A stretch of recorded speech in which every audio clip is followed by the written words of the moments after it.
Januari mwaka wa 2018 nikasema ni lazima tuwe na handshake mkitaka amani. Na tarehe 9 mwezi wa 3 Mungu alileta handshake. Kwa hivyo sisi kama wafanyikazi ndio huwa tunapata tabu wakati wa fujo wa mama na watoto. Na kazi nyingi Your Excellency ni za casualization. Watu hawana permanent job. Wakati Kibera inafungwa, Kariobangi inafungwa, Nairobi inafungwa, siku hiyo mfanyikazi hana siku na hana chakula. Kwa hivyo ni lazima tuangalie. Na mimi sisemi tu kama Mkenya, mimi nasema kama an international worker, I coordinate Africa and Asia. And I speak for Africa. Na jana tukufu rais ukiongea nilitoa machozi mimi. You spoke from your heart. Kutoka kwa roho yako. Na ukasema ni lazima tuwe waaminifu. Ni lazima tuongee kama Wakenya. Mimi nawaomba Wakenya pale kwa governance. Professor Dr. Dote amesema na wamesoma. Pale kwa governance bado tutafanya ukarabati. Ni lazima president akiwa president awe na 2 deputies. Na awe na uwezo wa yeye kuchagua vile atakavyochagua prime minister. Tutaendelea hivyo. Pale kwa prime minister tuwe na assistant to prime ministers. Mimi nawaambia hivyo kwa ajili nchi zote za ulimwengu zilizoendelea kwenda Asia wameangalia governance ya kwamba baada ya election uwezo uweko kwa wale ambao hawakupata nafasi wanapata nafasi ili wananchi wa move towards one life. Asante sana kwa kunisikiza na asante sana kwa kusikia hiyo. Thank you very much. Asante sana Mheshimiwa Atwoli, Secretary General wa KOTU na Elder.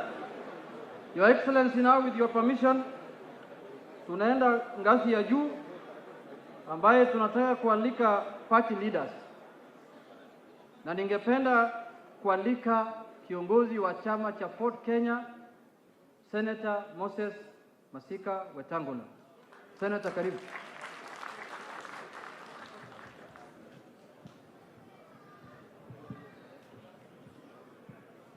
Your Excellency, our President and the leadership of our country, our visitors today.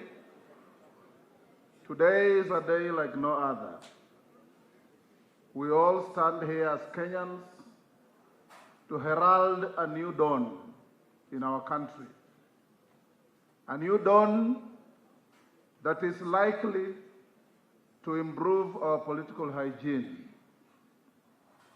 We have insulted each other. We have argued with each other. We have many times failed to sit down and consult each other.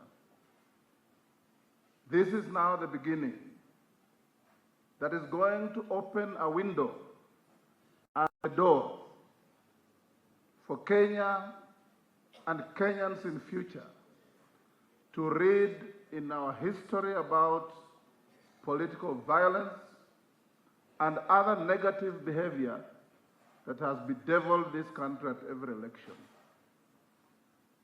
As we get this document as Kenyans, let's read it carefully, let's analyze it carefully, and let's improve where there is need to improve, so that we get a country that is at peace with itself, that will resonate peace with its neighbors.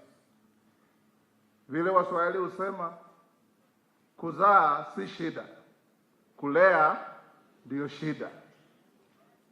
Document imezaliwa, sasa ni kulea. And as I finish, Mr. President, remember the words of the late Kwame Nkrumah. first fix ye the political kingdom, and the rest will fall in place. All the problems the professors have read for us here stem from bad politics. If we get the politics right, we shall get the economy right, we shall get the cohesion right, we shall get inclusivity right, we shall get everything right. God bless Kenya. Let this new dawn be a trajectory to a better future for each and every Kenyan, young, old, women, men, everybody. Thank you. Asante sana, Senator. Wenye anamfuata, Your Excellency, with your permission, there are 2 elected governors who are female, Your Excellency. I'd like to give a chance to Honorable Charity Ngilu, the governor of Kitui. Her Excellency, the governor of Kitui County.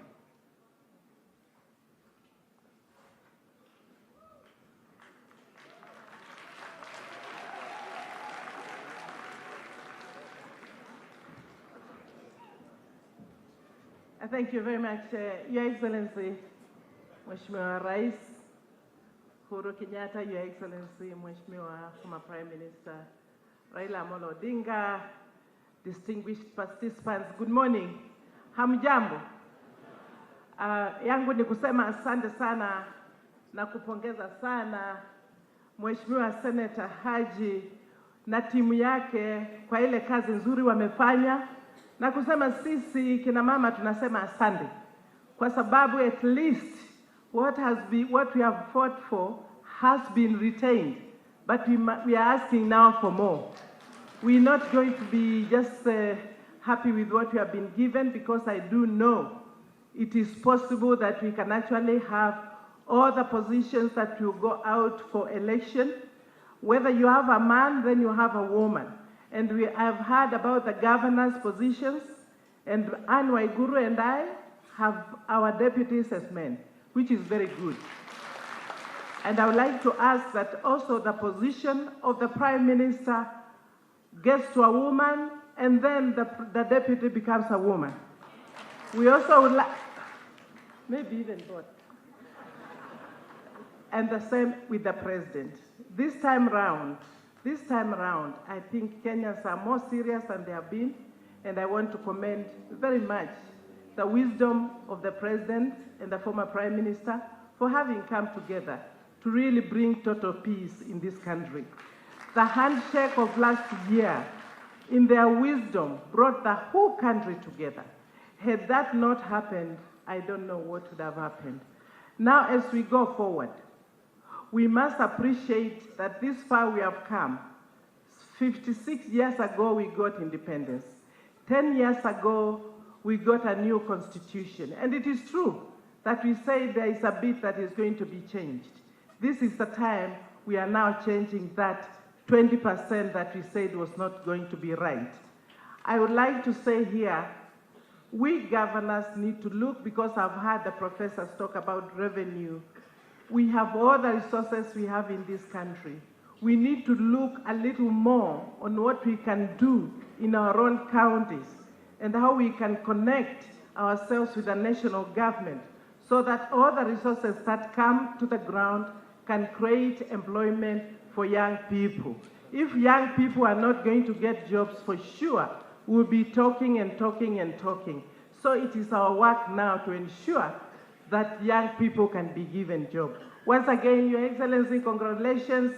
Let's move forward together as one country, as one team, to ensure that the country can actually grow and develop. Thank you very much. God bless you. Governor Anne Waiguru, Her Excellency Governor Anne Waiguru, the Governor of Kirinyaga County.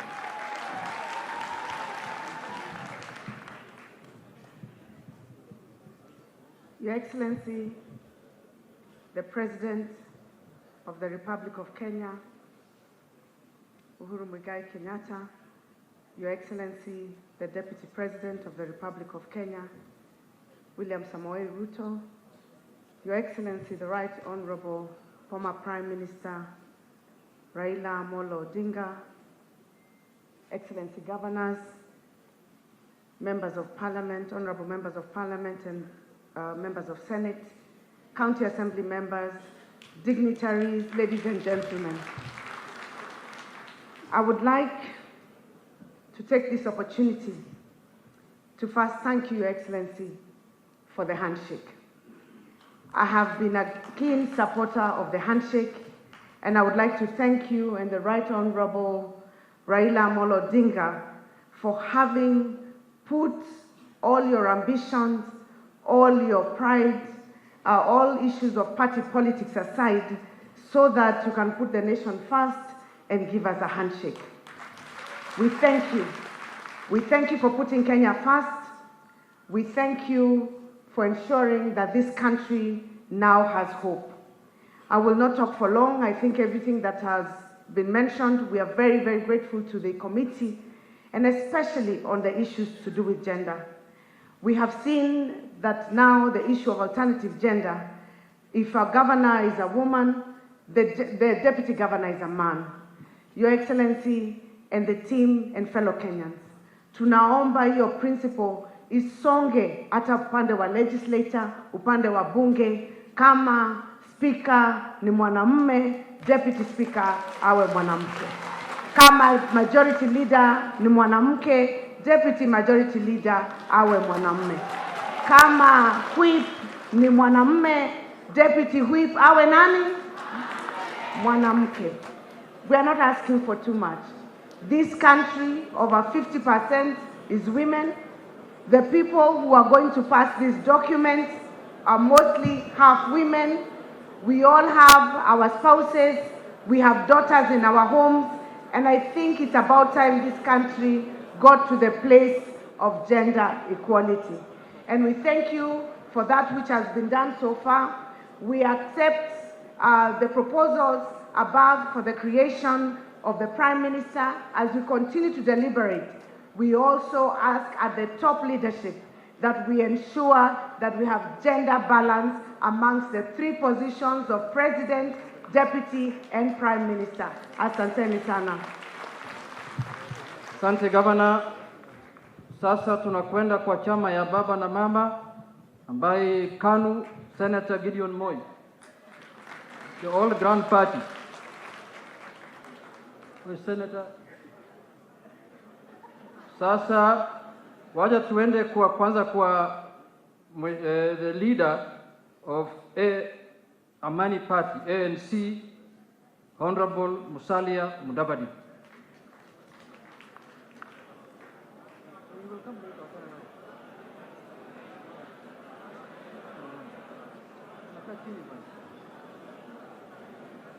Wacha Nick Salata wakilisha dakika moja, Senator Gideon Moi. Secretary General wa chama amevaa hata KANU wenyewe. Tengiza.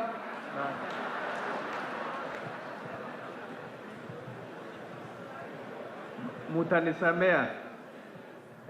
Amjambo.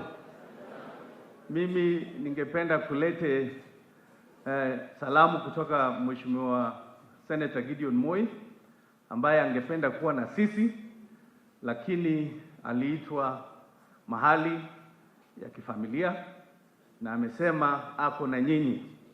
Alikuwa State House jana na amekubaliana ya kwamba Kenya ya leo ambaye imekutana kwa hii ukumbi ya Bomas ni Kenya tofauti.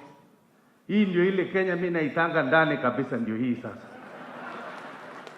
I want to also say on behalf of our party KANU that it's about time that we look inward and find exactly what has been ailing our nation.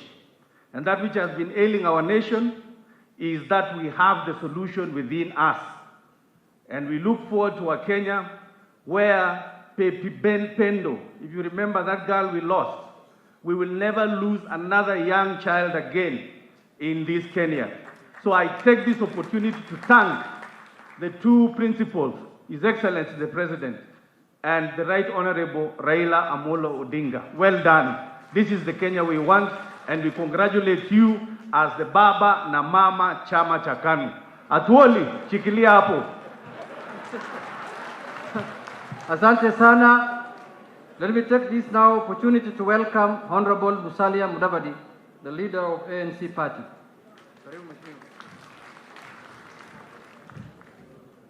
Your Excellency, President Uhuru Kenyatta, the Deputy President William Ruto, the Right Honorable Raila Amolo Odinga, members of the task force, members of the diplomatic corps, distinguished ladies and gentlemen. I will equally be very brief. First, I've been a big critic. I have not hesitated to express some initial concerns when this journey of BBI started. But I'm happy that we are here today because there's a moment that we can seize to correct the shortcomings that were there in the initial stage. So this is a significant day.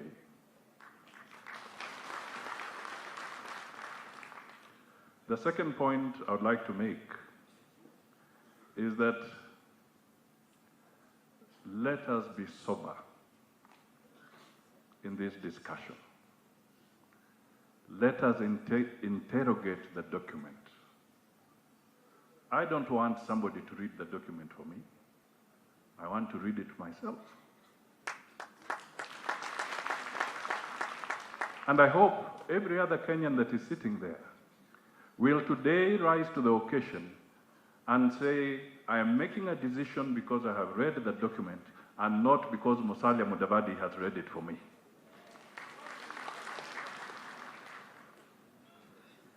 We want to make very serious decisions going forward. The debate must be sober. The debate must be all-inclusive. We must listen to each other.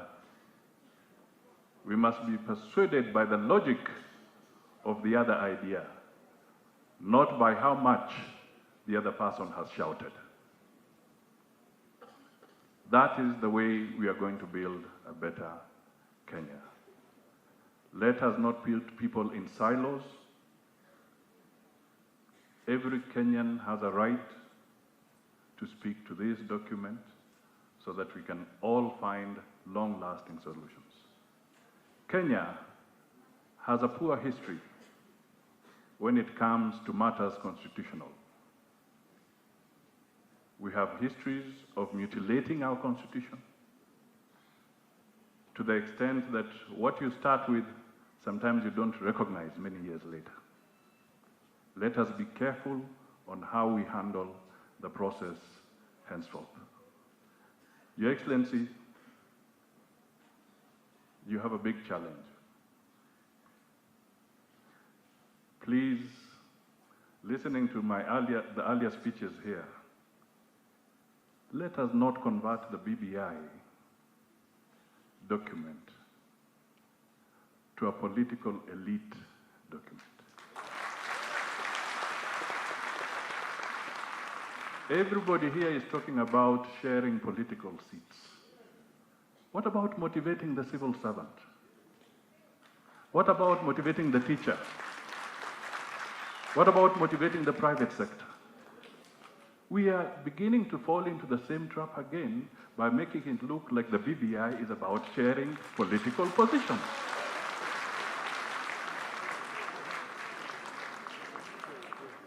My understanding is that the BBI is bigger than sharing political positions.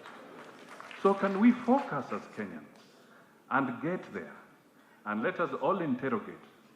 And Your Excellency, the economy. What is ailing us? The economy. What is ailing us? The economy. What is ailing us? The economy.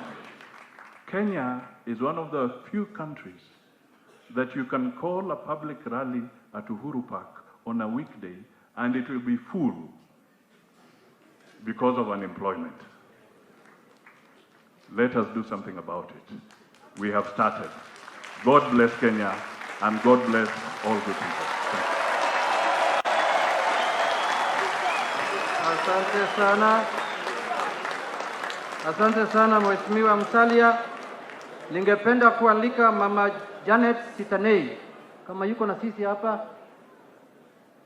Mama Janet, Honorable Janet Sitenei, I'm sorry. She's not there. Okay. Ningependa sasa, with your permission, Your Excellency, kualika Governor Hassan Ali Joho. Governor, His Excellency, the Governor of Mombasa County.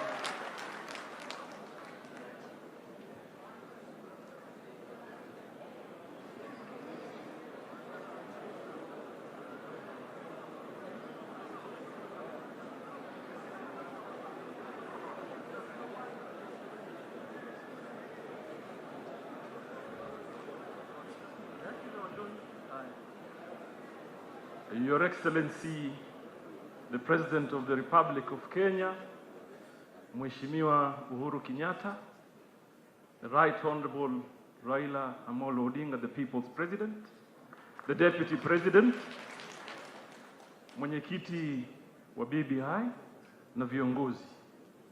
First and foremost, nataka kuchukua muda mchache ni kushukuru Mheshimiwa Rais na nimshukuru my party leader kwa sababu mfano mlioonyesha ni mfano ambaye haijawahi kuonyeshwa katika historia ya taifa letu, na tutawapa hongera na tutawashukuru kutuelekeza kwa Kenya ambayo tunahitaji sisi wote.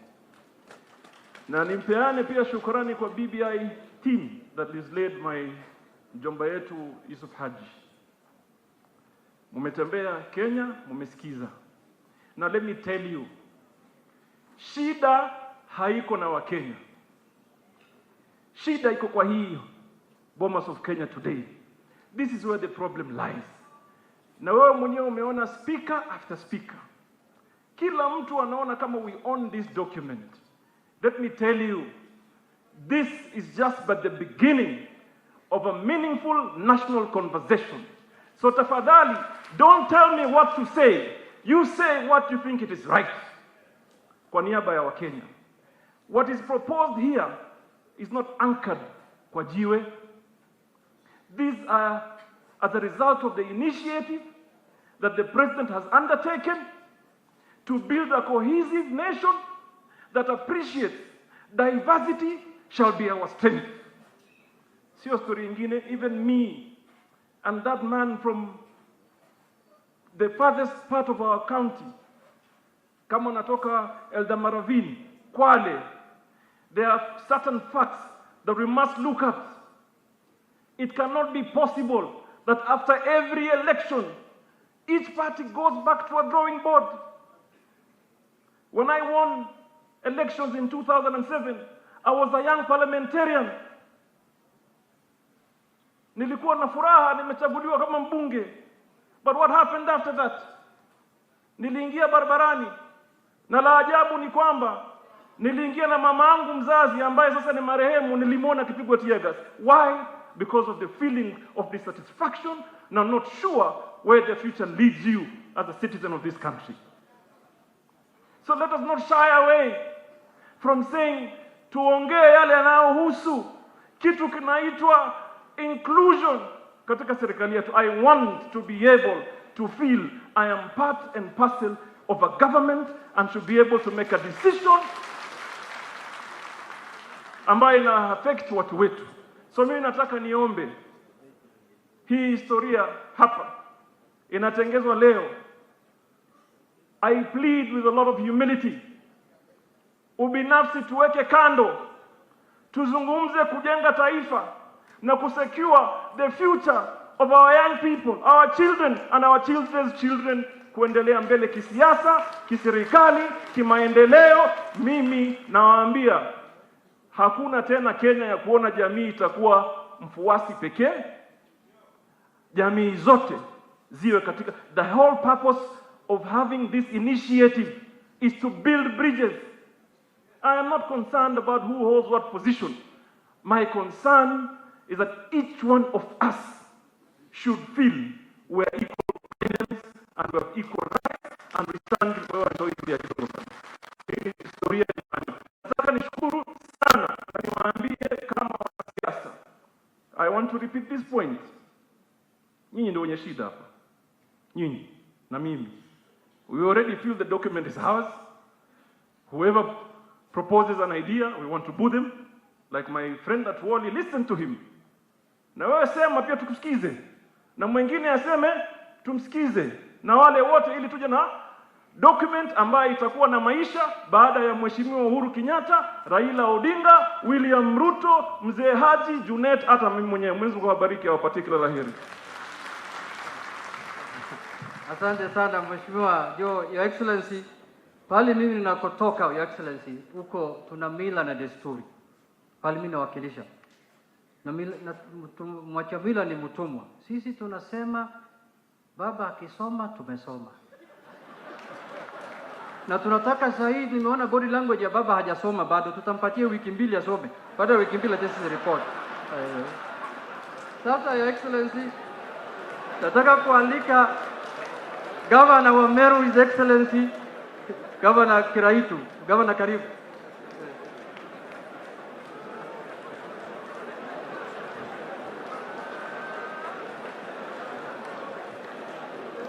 Okay, tunyamaze hapa nyuma. Your Excellency, the President, Excellency, the Deputy President, His Excellency, the Right Honorable Raila Odinga, Yusuf Haji and his committee, ladies and gentlemen, mjambo. Nataka kuongea kwa kifupi sana. Kwa Council of Governors tuna kamati ambayo inaangalia mambo ya katiba. Na mimi naongoza hiyo kamati tukiwa na Profesa Kibuda Kibwana. Wakati tuliposikia kwamba rais wetu Uhuru Kenyatta na ndugu yake Raila Odinga wamekutana usiku, halafu mwisho wake have shaken hands, we were not sure. Tulikuwa tunafikiri ni ule mchezo tu ambao sisi wanasiasa tunadanganyana. Lakini it looks very, very serious.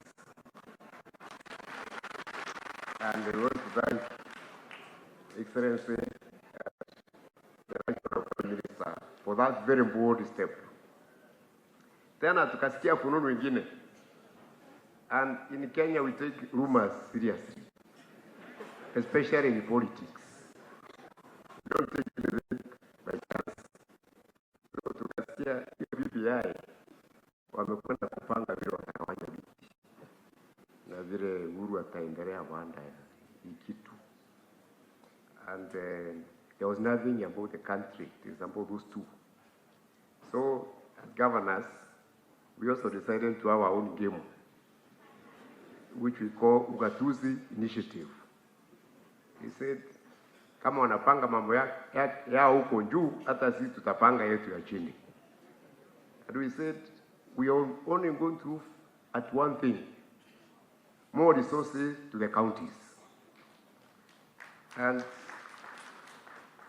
tukatoa ile taarifa yetu, tukasema we want 5% of the 45% of the national resources coming to the counties. And that is our bottom line. It's the deal breaker. So we will not support BBI if we do not have 45% of the resources coming to the counties. I want to say I'm a happy man today. Kwa sababu nilipoona ile brief report, wamesema between 35 and 50%. Sasa na mazungumzo inaendelea. So we are going to be there to try to persuade you to move it from that 35% to at least 45%. Secondly, Your Excellency, we are very happy that you recognize the world of development. We have been experimenting with the World Fund in my county, where we give every ward 20 million Kenya shillings. And I can tell you, Your Excellency, it is working wonders.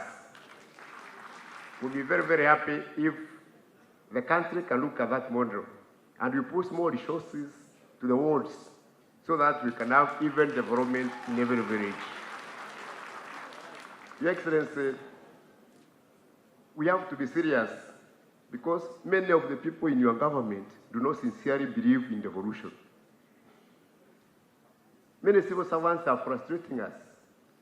Your Excellency, 80% of the resources, even in the devolved sectors, are still with the national government. Talk about agriculture, 80% is in the national government, 20% in the counties. Ni mashamba gani mko nayo hapa Nairobi? Na mashamba tuko nayo mashinani. Secondly, even in health, only 80% is in the national government, 20% in the counties. We are the ones with dispensaries and health centers.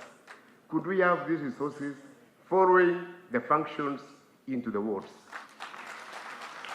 Lastly, Your Excellency, this is not the first time we are coming to Bomas. We were here in 2005, tukapigana kerere, karibu tukapigana makofi. Your Excellency, if we are to succeed in constitutional making in this country, we have to start a process of making a constitution without making a constitution with any individual in mind. Because wakati ule tulipigana kwa sababu wengine walikuwa tafikiri hii prime minister ni ya Raila, hii ingine ni ya Kibaki wakati ule, and we were divided. I think let us make a constitution for Kenyans. And I think this is a good beginning that we have. We shall consult again as the Council of Governors na tutatoa maoni yetu in greater detail. Otherwise, thank you so much. This is a great initiative and we support it. Asante, Governor. Your Excellency, at this juncture, I would like to recognize the presence of members of county assemblies from all over the country. Wherever you are, feel present. And also the Assembly of Speakers, led by their chairman, Honorable Wanjohi. I would also like to recognize the presence of all members of Parliament, the National Assembly members and the Senate members. And I would also like to recognize the presence of the Speaker of the Senate, Honorable Kenneth Lusaka. Your Excellency, with your permission, our next speaker is the Chairman of the Council of Governors, Governor Oparanya, who is also the Governor of Kakamega County. Your Excellency, karibu.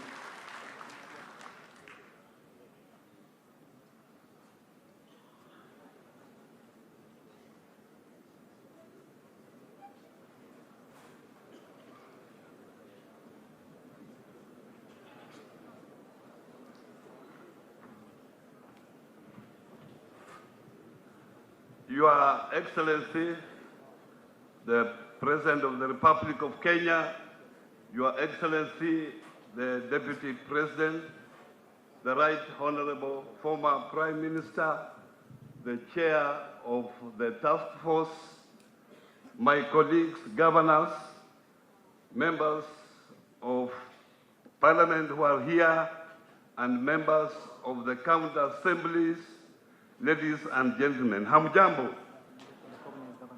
Hamjambo tena. Before niongee machache, magovernors wako hapa ambao wamekuja kwa wingi. Nataka niwatambue, wasimame, muone ya kwamba wako ndani ya BBI. Magovernors wale wako hapa, msimame. Unaona karibu wote wako hapa. Na pia wale MCAs ambao wako hapa, kama wanaweza kusimama, wale ambao wamepata nafasi ya kuingia hapa, ndio hao mnaona wamekuja kwa wingi. Nataka nichukue nafasi hii, Your Excellency, kuwashukuru nyinyi wawili, wewe na Mheshimiwa Raila, kuja pamoja kwa mambo ya BBI. Nyinyi kukuja pamoja imeleta amani katika nchi hii, na wakati huu tunaweza kufanya maendeleo mashinani bila shida yoyote.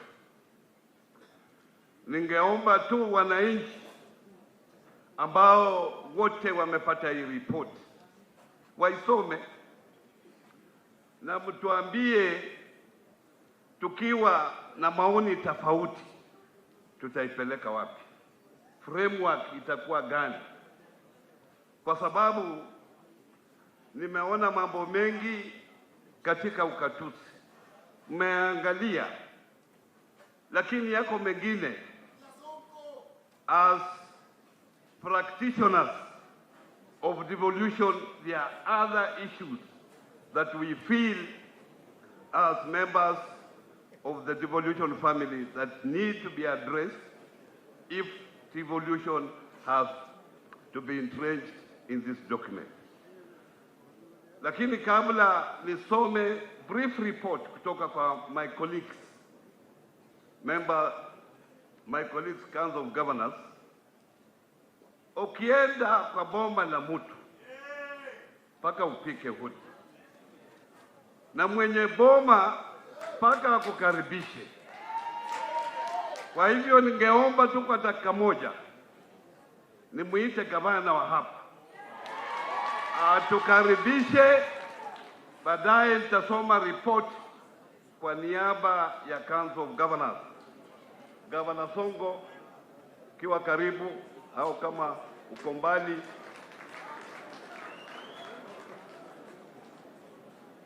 kusema tu karibu.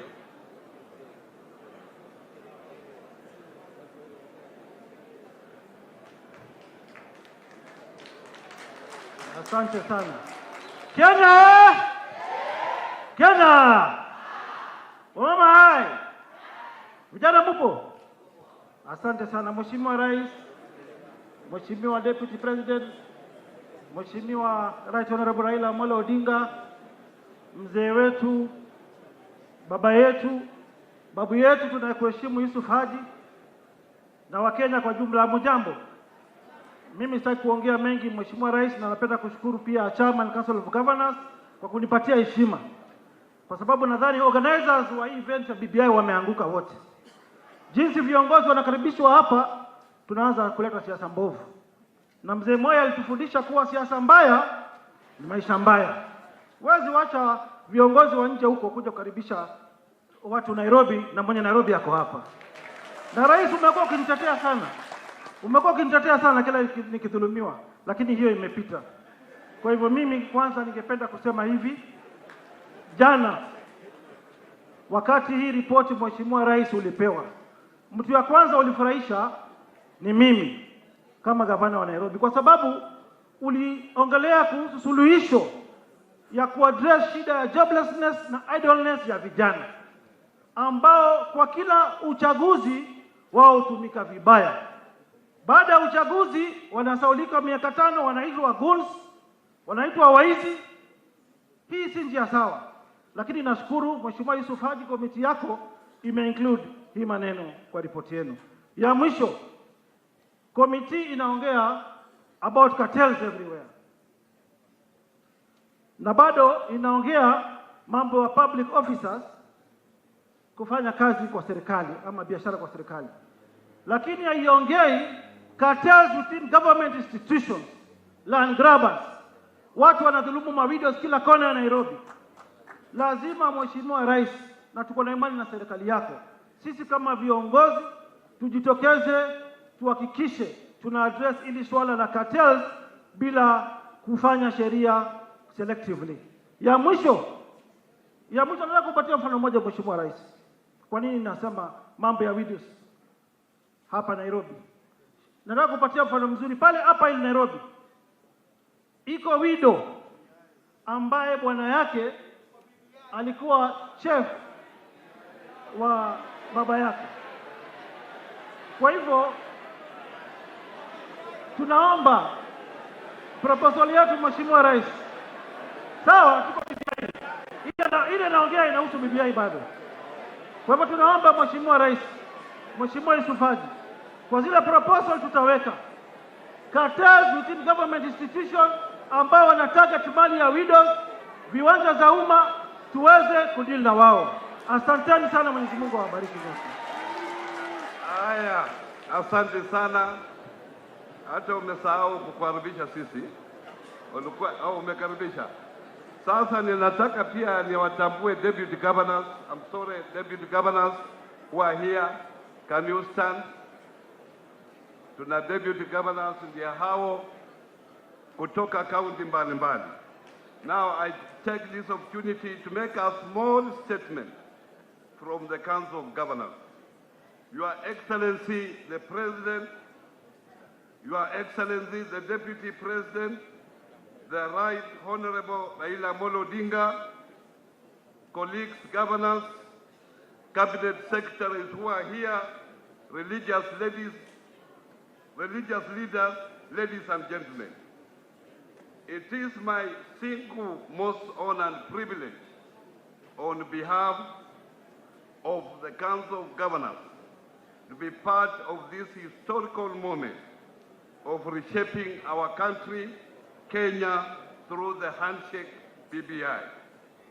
Fellow Kenyans, kindly join me in thanking His Excellency the President and the Right Honorable Raila Amolo Odinga for being magnanimous, putting the interests of Kenyans before theirs and choosing the path of dialogue and peace.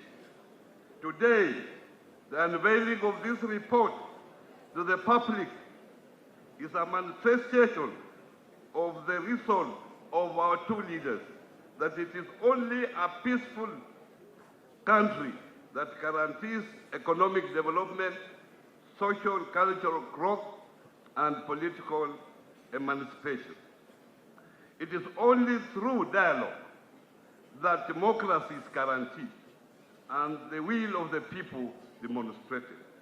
To transform Kenya and the lives of all citizens, equity must be guaranteed and economic development reflect the resources endowed in our country.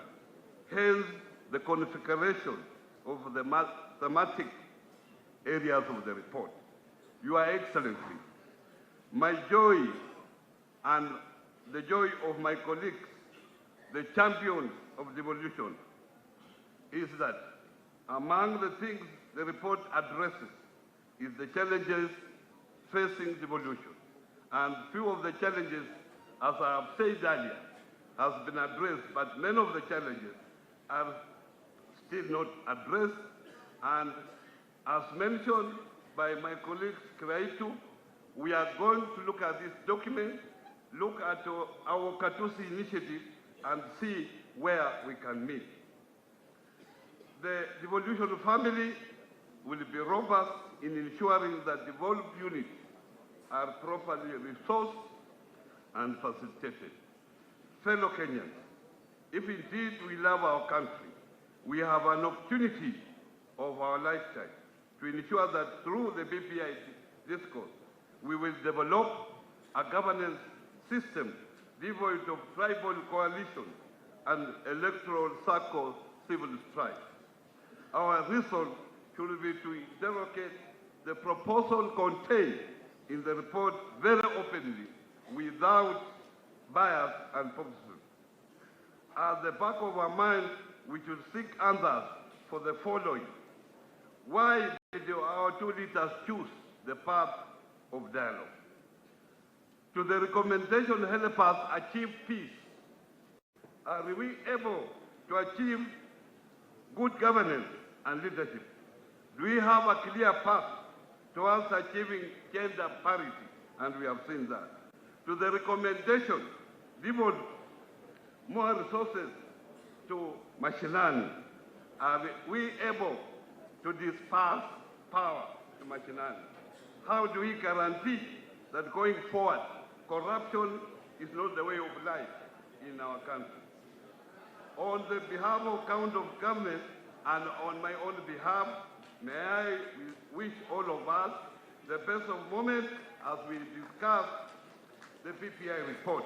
I thank you very much. Asanteni, asanteni. Mheshimiwa Rais, kwa heshima naomba viongozi wetu kwa heshima sana.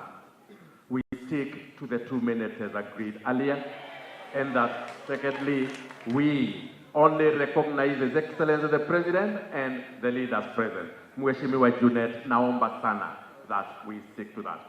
Please. Actually, we have only remained with 3 speakers, and you are not allowed to call anyone. You come here, you speak for yourself, and you go away. The first one,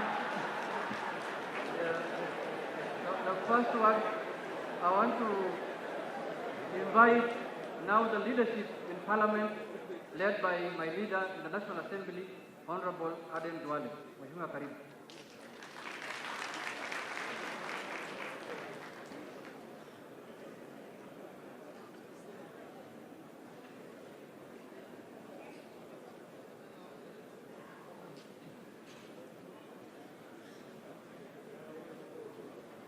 Your Excellency, the President of the Republic of Kenya and the party leader of the BBI ruling coalition, Your Excellency, we are here today, and those of us who were in Bomas in 2005, who participated in 2010 referendum, we want to thank you because in your own volition, you decided to leave as one of your legacies a united, cohesive, equitable nation. A nation where the small tribe, and Your Excellency, even if you do mathematics of the speakers, Kenya is composed of over 40 communities. This document talks about inclusivity. This document talks about equity.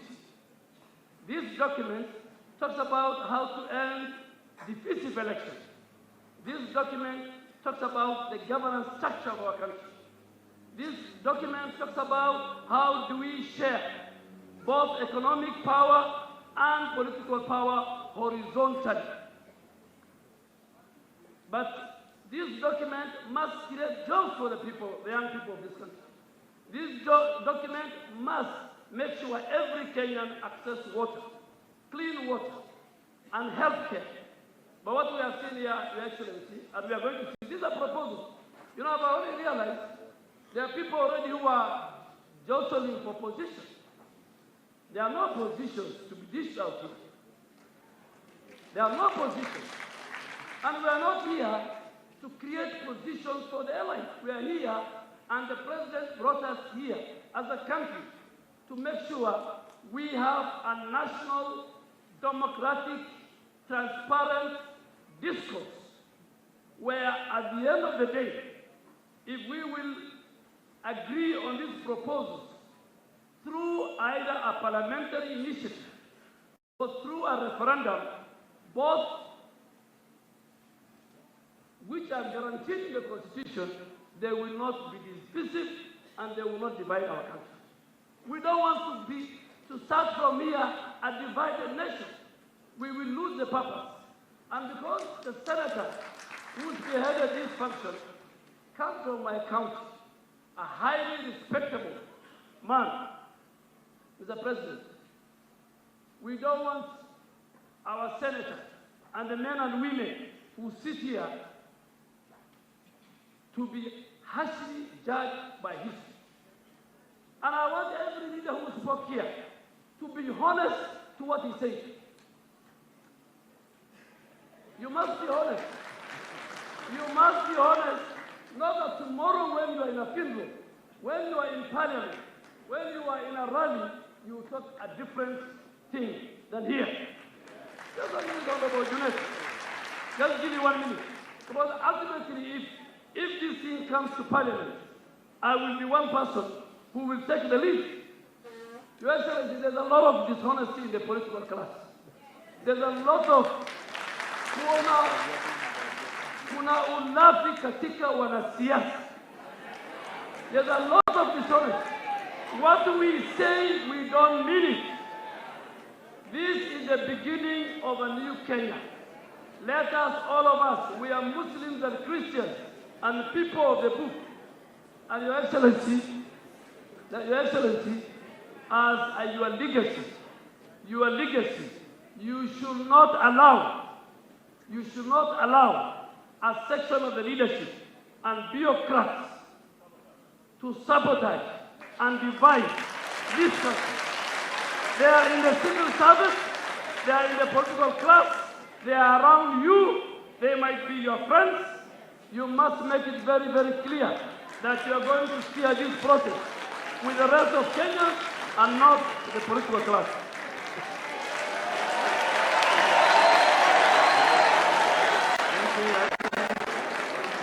Thank you so much, Honorable Duale. I would like to invite Senator, Majority Leader of the Senate, Senator Kipchumba Murkomen. Leo tuko hapa katika hafla ya BBI.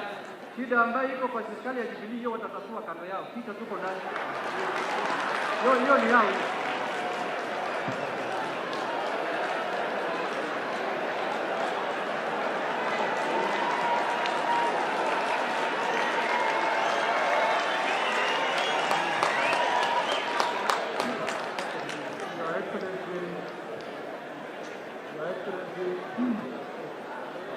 Your Excellency President Uhuru Kenyatta, Your Excellency Deputy President, former Prime Minister, leaders present, Your Excellency, we must have a honest discussion here.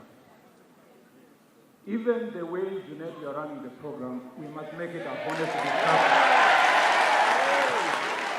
Your Excellency, it will be a lie for me to leave this stage without saying that this program has been schooled to leave other people who have different opinions to speak what they want to say.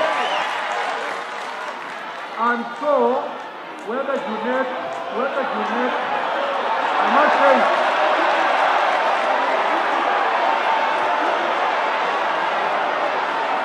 and so, Your Excellency, I must say it as it is.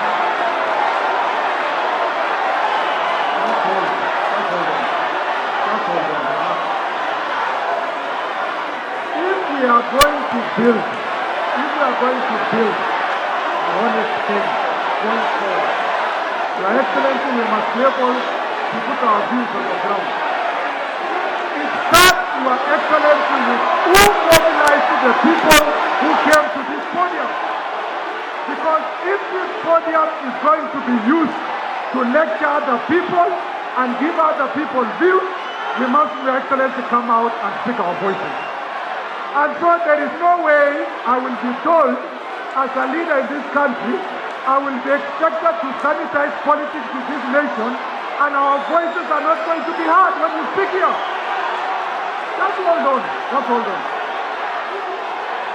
And therefore, Your Excellency, I want to say this.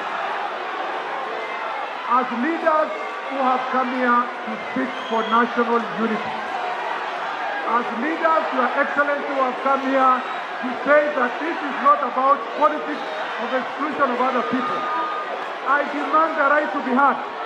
And I demand the right for my views to be heard in the Republic of Kenya, like every other citizen of this republic. Wananchi watukufu, harambee, harambee. Tuweze heshima, rais wetu yuko hapa. Mimi naona BBI itapita, lakini mpeni mtu huyu nafasi.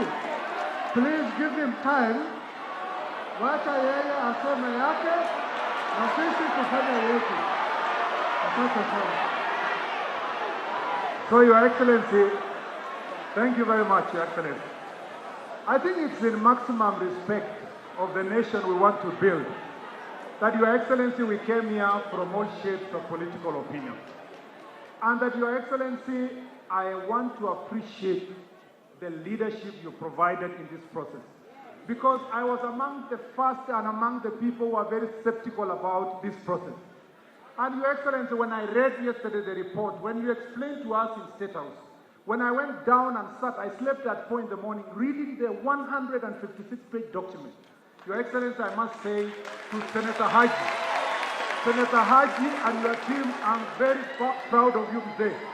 Because contrary to the skeptical positions we had, we are beginning to have a conversation on how to sanitize our politics.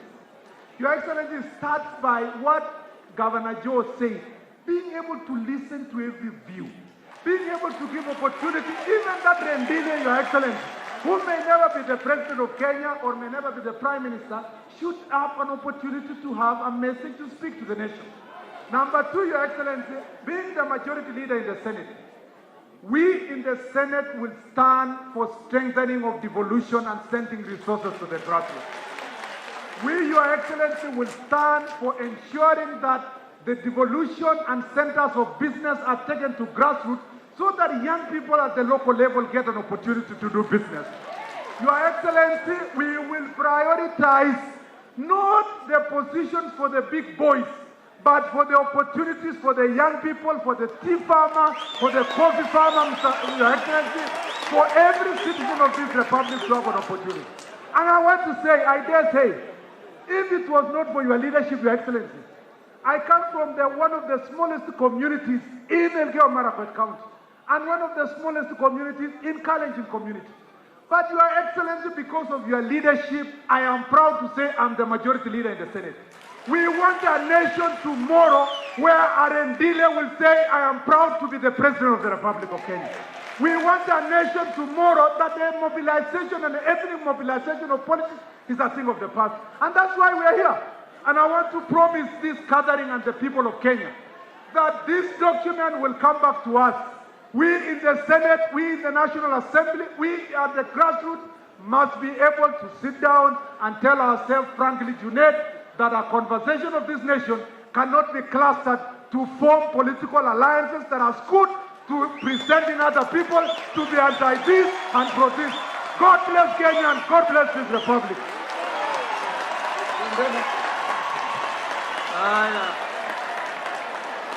Wananchi hamjambo.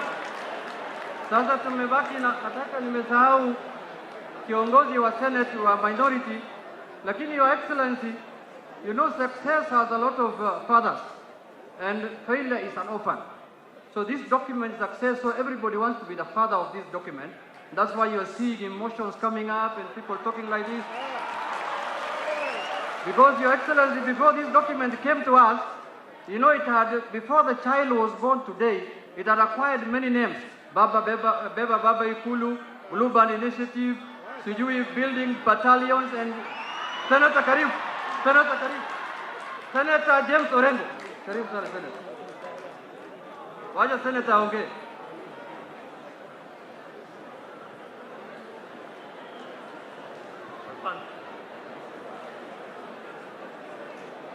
Your Excellency, the President of the Republic of Kenya, Your Excellency, the Deputy President, and Your Excellency, Right Honorable Raila Amolo Odinga. I am going to be very brief and to the point. Very brief and to the point. My starting point is this, dear patriots. The most important thing that has happened in this country, and I think we must appreciate it, Kenya is 1/10, and we have behaved as if Kenya consists of 50 tents. The greatest lesson that is coming out of this experience is that this initiative has brought Kenya in 1 tent. And if we get it wrong again, because even as leaders, we cannot be in the same tent to be patriots, then I cannot imagine where we are taking this country to. And therefore, I'm very grateful to His Excellency the President and Raila Amolo Odinga, because throughout from independence, we have behaved as if Kenya can never be in 1 tent. And we have now been brought to reason together. And I hope that as we get out here, the conversation will not be about you or me, but it will be about BBI. Read the document, and tomorrow, if you go to a funeral, address an issue that arises out of this matter that has been placed before you by a distinguished professor from the University of Nairobi, Professor Mbote and Odote. They put very weighty points. So I hope that we are going to keep the spirit of relevance. You know, in the Kenyan debate, we like calling each other names. That is not what Kenya is. Kenya is about our problems, which has been referred to here. So I hope that as we live here, Me, there are some people who have never shaken their hands because we have differed. Today I'm going to shake your hand, my brother, my sister. If Raila Amolo Odinga and Uhuru can shake hands, why can't we not shake hands? Today is not a day to talk about what divides us. We should be talking about what unites us. And if it was to talk about what divides us, ningeongea mpaka asubuhi. But when I remind myself about talking about what unites us, then I've got to be very careful. I've got to speak from the heart. I could not be speaking as if Kenya must burn. Let us not let this country burn again. Let us get forward as a nation and as a country and build this country called Kenya. Asante sana Senator James Agre Orengo. Sasa kwa kumalizia na kufunga, ningependa kualika party leader wa Wiper, Honorable Kalonzo Musyoka, the former Vice President of the Republic of Kenya.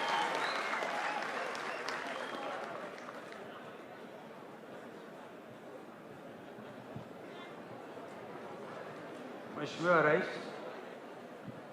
Mheshimiwa Naibu wa Rais, my brother Raila, members of the diplomatic corps, I think we failed to recognize that in the House we have a heavy presence of members of the diplomatic corps. And thank you for joining Kenyans, fellow Kenyans. It was my brother Weta who talked of political hygiene. I think we need a bit of that, but that is not the issue. I once spoke before the National Prayer Breakfast, Your Excellency, and you and my brother Raila hugged in the open, and I remember challenging you to cascade that handshake and hug shake to the grassroots. Today, you have done exactly that.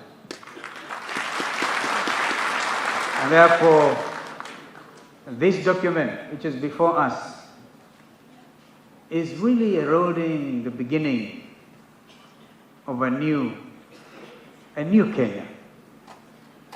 One indivisible, united Kenya. Your Excellency, I once talked of OKM, and my brother Senator Murkomen almost took me to court because he said those were his initials. I didn't know it's Onesimus Kipchumba Murkomen. But I was saying One Kenya Movement, OKM. That is what we are here today.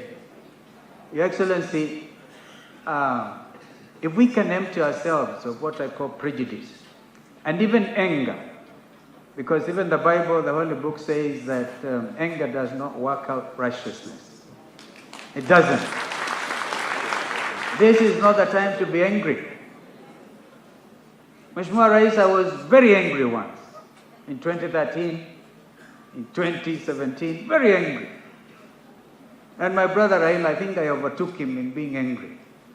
And I must have said things that clearly were not in the best interest of this country. And I think because we have now brought this thing cascaded to the grassroots, an occasion has now arisen where we can even say and seek forgiveness, as my brother Senator Jim Orengo said, do not be ashamed of saying sorry and seeking forgiveness, because this is the beginning of a new country. Your Excellency, for all the wrong things I said about you, I say sorry.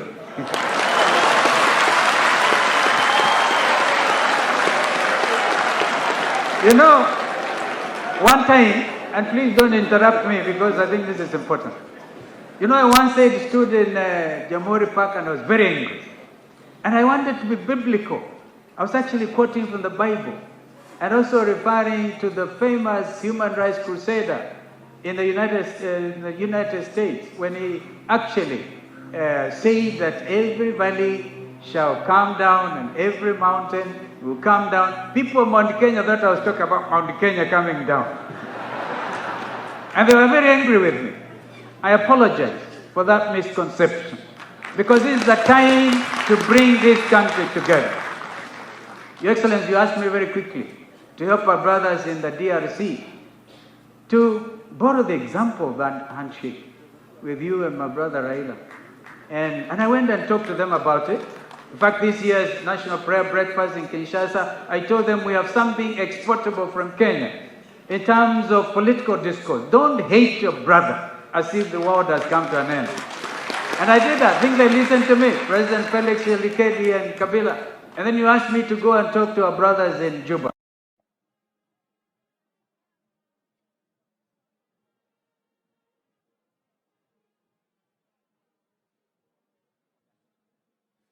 Asante sana mtazamaji, kumbuka kama alivyosema Gavana Alfred Mutua, hapa ni kazi tu. Kumbuka siku ya leo tupo hapa politics. And therefore tomorrow my party was the first one to kutupilia mbali punguza mizigo. Tulitupilia hiyo mbali and I'm happy. We took a position. Tomorrow I've also called for a National Executive Council. We are going to read and interrogate this document. As Musalia was saying, interrogate it. Jameni, kusiwe na mtu anasema kama Kalonzo amesoma, yeye amesoma. Hapana, kila mtu ajisomee. Kila mtu ajisomee so that we can get somewhere. I'm almost there, Joy. Almost there. I think these are important issues that we are actually discussing. So tomorrow, National Executive Council will help a democratic movement. And I believe other party leaders are going to do that. Because in addition to reading, there will be need for political party cross-border consultation. And Wiper sets the stage tomorrow at our National Executive Council. So that at the end of the day, we all come from various bedrooms. Kibera is now behind us. Tunatoka bedrooms mbalimbali, ni nyingi Kenya hii. I think we must have 50, as many women as there are, 50.1 bedrooms. But today we are under one bedroom called Bomas of Kenya, na bedroom ya Kenya, so that from today, hakutakuwa mtu anasema hii ni bedroom ya Kalonzo. Hapana. Itakuwa bedroom ya mwananchi wa Kenya na itakuta kura kila mahali, kila mahali, kila mahali. Therefore, read this document. I personally, if you allow me, tomorrow I'll see it on the president appointing a prime minister. You make it so difficult for whoever will be president to appoint the prime minister, absolute majority, and then anashindwa, unarudi tena kwa mahali ametoka, unaleta jina lingine. We could even create a difficult position. I think on that, I assume a technical team will now take over from this able team led by Mzee Senator PC Yusuf Haji. Wachukue sasa technical team, wapekue mambo hayo, give us a document that is going to further unite this country. And I think this is very important, so that we will then speak with one voice, na tuache kutukanana. Matusi haiwezi kujenga taifa. Kwa hivyo mimi nawashukuruni sana. Bedroom ya Kenya ni moja. Mungu abariki Kenya. Thank you so much.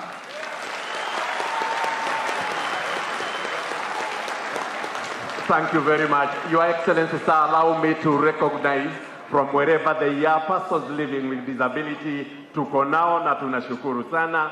Allow me also, sir, to recognize the chairperson and members of the County Assembly Forum. Tuko nao hapa. Na niombe kwa heshima sasa nimrudishie ratiba hii mwenyekiti wa BBI wa Senator Yusuf Haji. Senator, karibu. Asante sana wananchi watukufu kwa kuwa wavumilivu.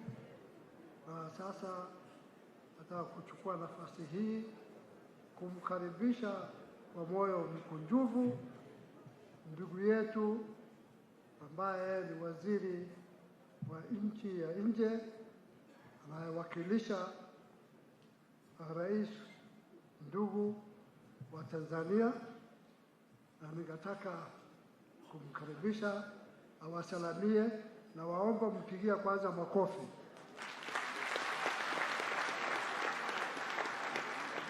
Kwa hivyo bwana waziri Palamagamba Kabudi, karibu. Jina kubwa sana.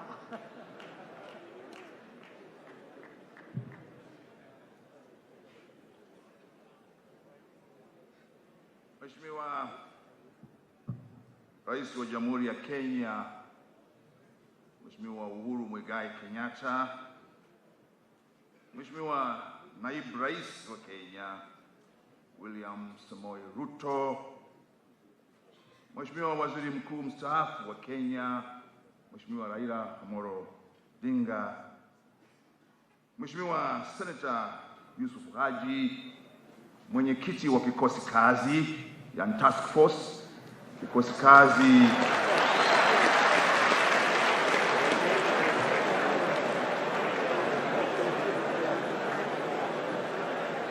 cha jitihada za ujenzi wa madaraja katika Jamhuri ya Kenya.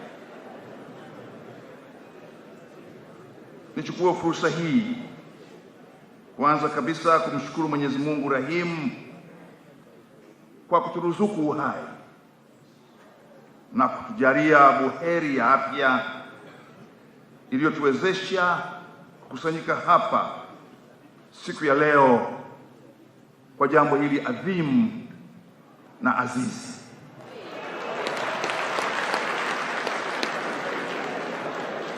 Ili nichukue fursa hii kumshukuru sana Mheshimiwa Rais wa Kenya kwa heshima hii kubwa aliyonipa nisiyoistahili kuweza kuzungumza na kaumu hii kubwa, kaumu iliyojaa bashasha, kaumu iliyojaa hamasa ya watu wa Kenya. Leo ndugu zangu wa Kenya, mnafanya jambo lisilokuwa la kawaida. Nimshukuru sana rais wangu Mheshimiwa Dr. John Pombe Joseph Magufuli ambaye alinipendeza nitume kuja Kenya juzi usiku kama mjumbe maalum, yani special envoy, kumwona Mheshimiwa Rais Kenyatta. Na kwa sababu jana alikuwa na shughuli nyingi, nilipata fursa ya kumwona jioni ili kumletea salamu na ujumbe kutoka Tanzania.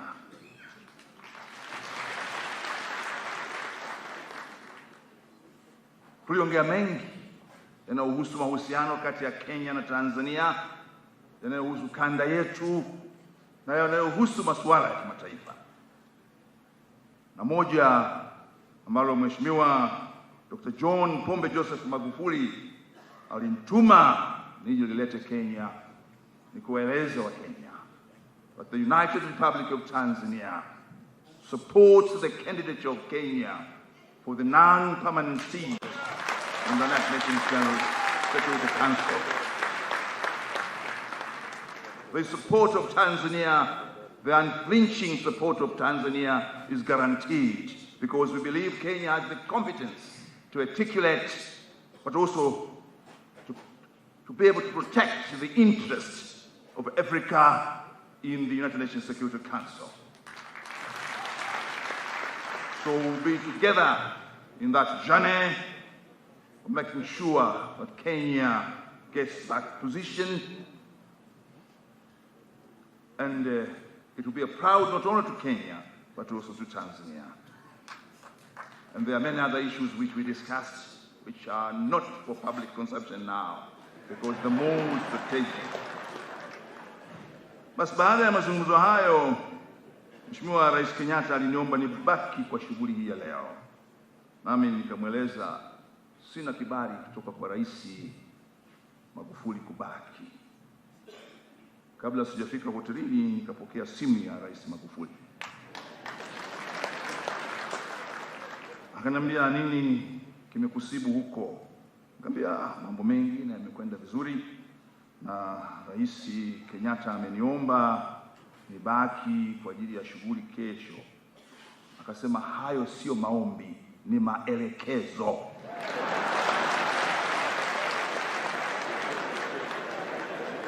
Na maelekezo ya Rais Kenyatta ni maelekezo yangu. Kwa nipo hapa kwa maelekezo, sio maombi, kwa sababu maombi ya mkubwa ni maelekezo, maombi ya mdogo ni maombi. Hata sisi wa Tanzania tunaposema naomba, iko naomba kweli naomba, lakini iko naomba na kwamba lazima unipe. Lakini bado nasema naomba. Na naomba tafadhali, lakini ole wako usifanye hivyo. Kwa hiyo Mheshimiwa Rais amenituma nilete salamu zake kwenu, ndugu zake wa Kenya. Rais Magufuli anasema anawapongeza wa Kenya kwa kuepusha shari na kuleta shere. Rais Magufuli anawapongeza wa Kenya kwa kuondoa uhasama na kuleta tabasamu. Lakini zaidi anawapongeza kwa kuondoa hofu na wasiwasi na kujenga matumaini mapya kwa watu wengi. Kwa hiyo kwa wanaume wote wa Kenya, kwa wanawake wote wa Kenya, niwape hongera. Nipigieni makofi. Kwa sababu hongera anapewa mwanamke. Na kwa wanaume wote wa Kenya, niwape kongole. Kwa sababu mwanaume anapewa kongole. Lakini kwa Wakenya wote niwaletee pongezi. Kenya na Tanzania sio majirani tu, ni ndugu. Tena undugu wetu ni undugu wa damu. Tunazungukwa sisi, tuna majirani nchi 8. Lakini nchi ambayo makabila au jamii tunazochangia nyingi kuliko zote ni Kenya.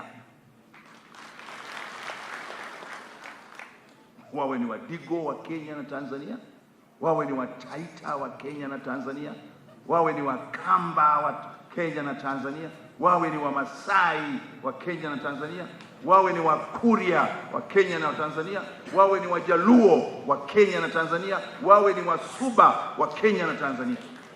Lakini kwa nini watu hawafahamu au hawajui? Ni kwa sababu Tanzania hatuzungumzi makabila.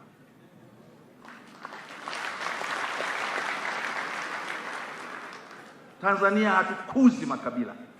Makabila yapo, lakini hatuyakuzi. Ndio maana wengi hawajui kwamba Tanzania kuna Wadigo. Wadigo wa Msambweni na Wadigo wa Tanga ni wale wale. Lakini kule wale Wadigo ni wa Tanzania. Wale wa Masai ni wa Tanzania. Wale wa Kamba ni wa Tanzania. Na tunamshukuru sana baba wa taifa marehemu Mwalimu Julius Kambarage Nyerere, ambaye mwaka huu tumekuwa na kumbukizi ya miaka 20 tangu alipoiaga dunia. Na tunamshukuru Mwenyezi Mungu kwamba kama kuna mtu kule Tanzania amegoma kufa, amekataa kufa, ni Julius Kambarage Nyerere. Na yeye alitusaidia kujenga taifa moja linalotokana na nasaba na asili mbalimbali. Na sio tu kwa wale waliotoka Tanzania, lakini hata waliotoka nje ya Tanzania. Baba zao na babu zao wakaja Tanzania, wao wakazaliwa Tanzania.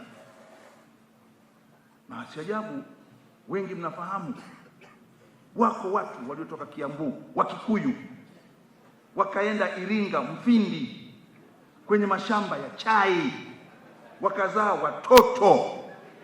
Na hao watoto, mmoja wao alikuwa ni Joseph James Mungai, ambaye mwaka 1972 Mwalimu Julius Kambarage Nyerere alimteua kuwa waziri wa kilimo akiwa na umri wa miaka 29, at the age of 29.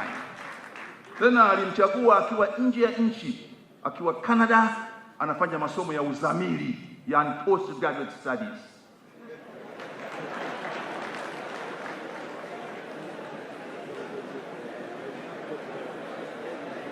Na Joseph James Mungai alipokuwa anarejea Tanzania ili kuapishwa kuwa waziri, alisimama hapa Kenya na miongoni mwa watu waliokwenda kumpokea na kumpongeza alikuwa Dr. Njoroge Mungai na mdogo wake Paul Mungai. Alipanda katika jeshi mpaka akawa meja jenerali.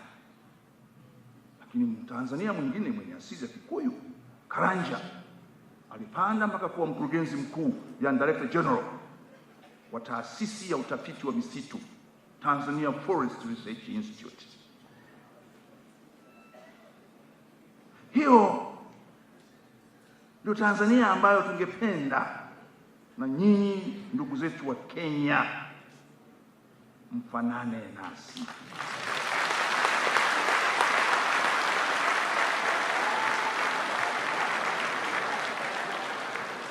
Na leo kwangu mimi, jana niliongea na Mheshimiwa Rais Kenyatta. Mimi unaweza kaniita Kaguthi, sawa, nafanana na Kikuyu kidogo, na hasa meno yangu. Lakini natoka katikati ya Tanzania, kwenye bonde la Ufa Tanzania, na nyanya mzaa mama yangu kama angekuwa Kenya ni Mkipsigis, lakini Tanzania ni Tanzania.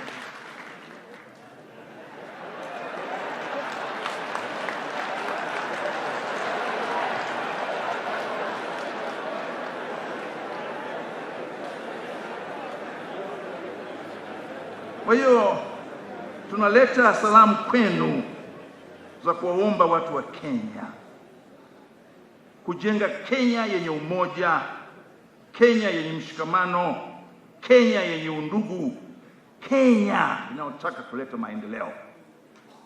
Na mwachane na maradhi ya siasa za kikabila. Maradhi hayo ya siasa za kikabila yamewapa madhila makubwa. Na madhila ya Kenya ni madhila ya Tanzania.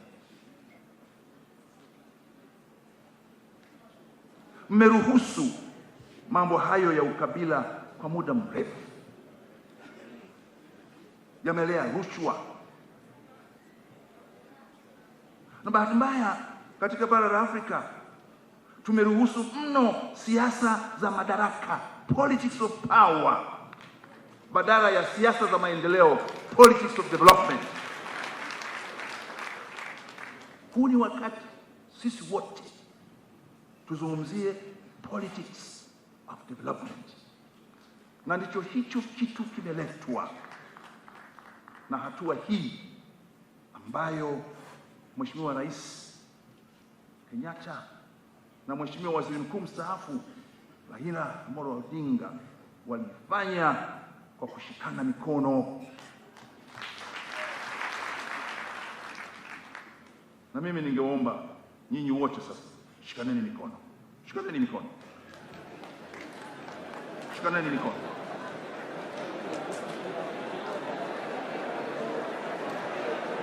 Shikaneni mikono.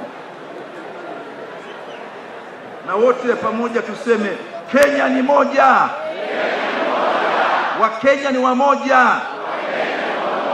Kwa maendeleo ya Kenya na maendeleo ya Afrika Mashariki. Ukabila kwetu mwiko. Tutaheshimiana. Tutastahiana. Tutavumiliana. Tutakwenda pamoja kama Wakenya na wana Afrika Mashariki.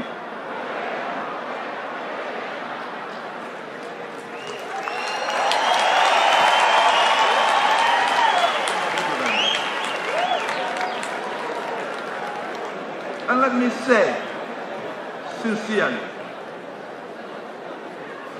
Kenya is a great country. No doubt, Kenya is a great country. Kenya is endowed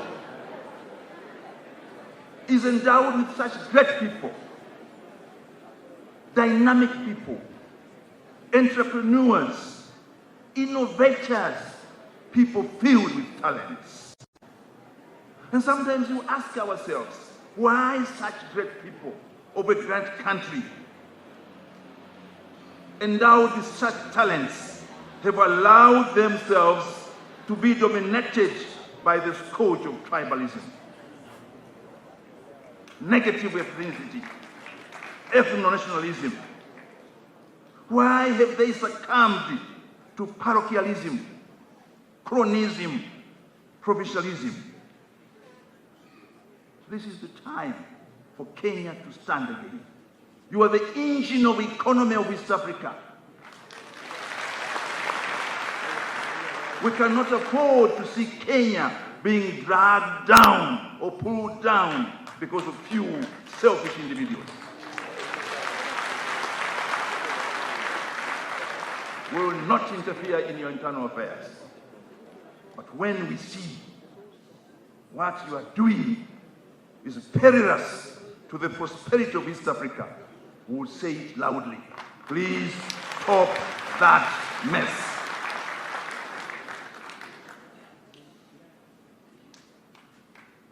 National cohesion should be your priority number one in your agenda as you embark in implementing BBI.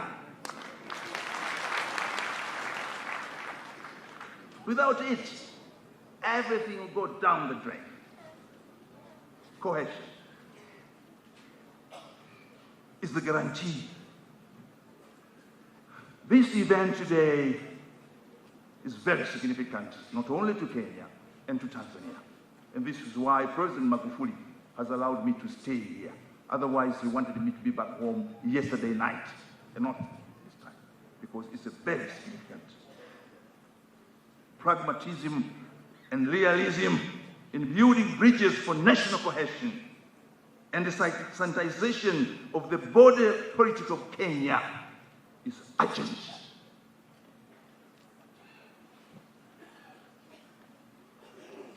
We wish you all well in your efforts to build national cohesion, to uphold national ethic, and I would want to applaud and highly commend His Excellency the President of Kenya, Uhuru Kenyatta, for his magnanimity. He would have just said, I'm the president, so what? But his magnanimity, which perhaps some of you may have thought is a sign of weakness, was his strength, because he put Kenya before himself. And such leaders are rare in Africa. Very rare. So please, Kenyans, applaud your president, my president.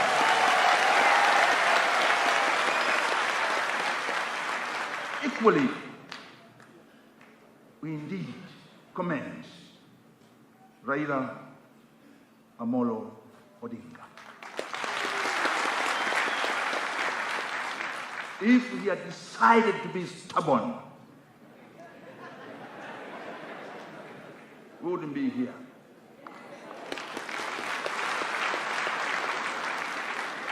But also, he has risen above his personal ambitions and pains and said, Kenya is more important than me. And this is what has brought us here today. The handshake has given Kenya and East Africa a new impetus. It has emboldened us, all of us in East Africa, to see a new Kenya, a prosperous Kenya, a united Kenya, a cohesive Kenya. And a united Kenya means a united East Africa. So don't think this event is purely a national event. It's a regional event. And my fellow politicians, because now I've been pulled out of the university and I'm seeing my colleagues here, Patricia Odote. Now I've joined Kivuza, my good friend, him by election, me by nomination. Now for 2.5 years I'm in politics. I was a professor of law at the University of Dar es Salaam, worked hard also with Adams and many others. So now, lucky you are still in academics. Now I'm in politics. And let me tell my fellow politicians here in Kenya, live up to the expectations of Kenyans. But more so, live to the expectations of your fellow East Africans. Exude confidence instead of perpetuating fear and apprehension among the people. Come out of your tribal cocoons and embrace the wider Kenya and the wider East Africa. We therefore hail the Building Bridges initiative because it portends well for the future of Kenya. A united, cohesive, peaceful, stable, and a prosperous Kenya. For this, Mr. President, Deputy President, and Raila Odinga, President John Pombe Magufuli really tells the three of you are holding Kenya, and allow Kenya to rise up, to go up. He phoned me yesterday, and he phoned you, Odinga. He phoned you. Please, keep what the President Magufuli, your brother, told you. Kenya is more important than you. To the President, I can't say more. I can't say more. You are a Tanzanian. So keep the respect of Tanzania in Kenya. William Ruto, God, who has called you to the post of Deputy President, has given you the highest honor to save the Kenyans. Save them well. Kenyans, learn to respect each other. Learn to tolerate each other. Learn to know there's no one who knows everything, and there's no one who is completely stupid. You need each other. Fanyeni kazi pamoja. Mheshimiwa Rais, forgive me for my circumlocutory verbiage, and perhaps for more what I do not deserve to say. But we come with humility as your relatives. We are kith and kin. Kenya and Tanzania. God has destined us to be together, and they will be together in good and bad, in all weather. Our friendship, our relations are all weather. We will support each other. And as I said, our support to Kenya is unequivocal, and there's no quid pro quo, because we are brothers and sisters. Asanteni sana.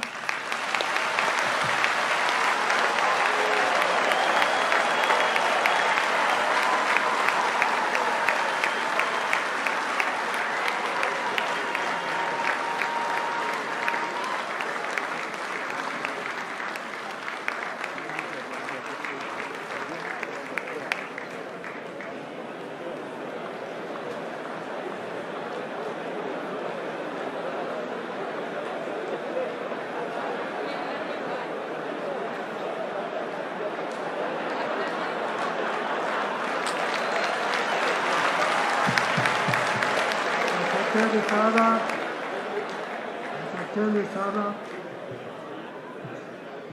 Waziri ndugu Kabudi, umeguza moyo wetu kwa hakika, na umetufunza, na naomba wana Kenya tafadhali tuchukue hiyo mawaidha kwa moyo wetu. Sasa kuniruhusu, ningetaka kumwalika His Excellency the Deputy President aje azungumze na sisi. Karibisheni hapa makofi.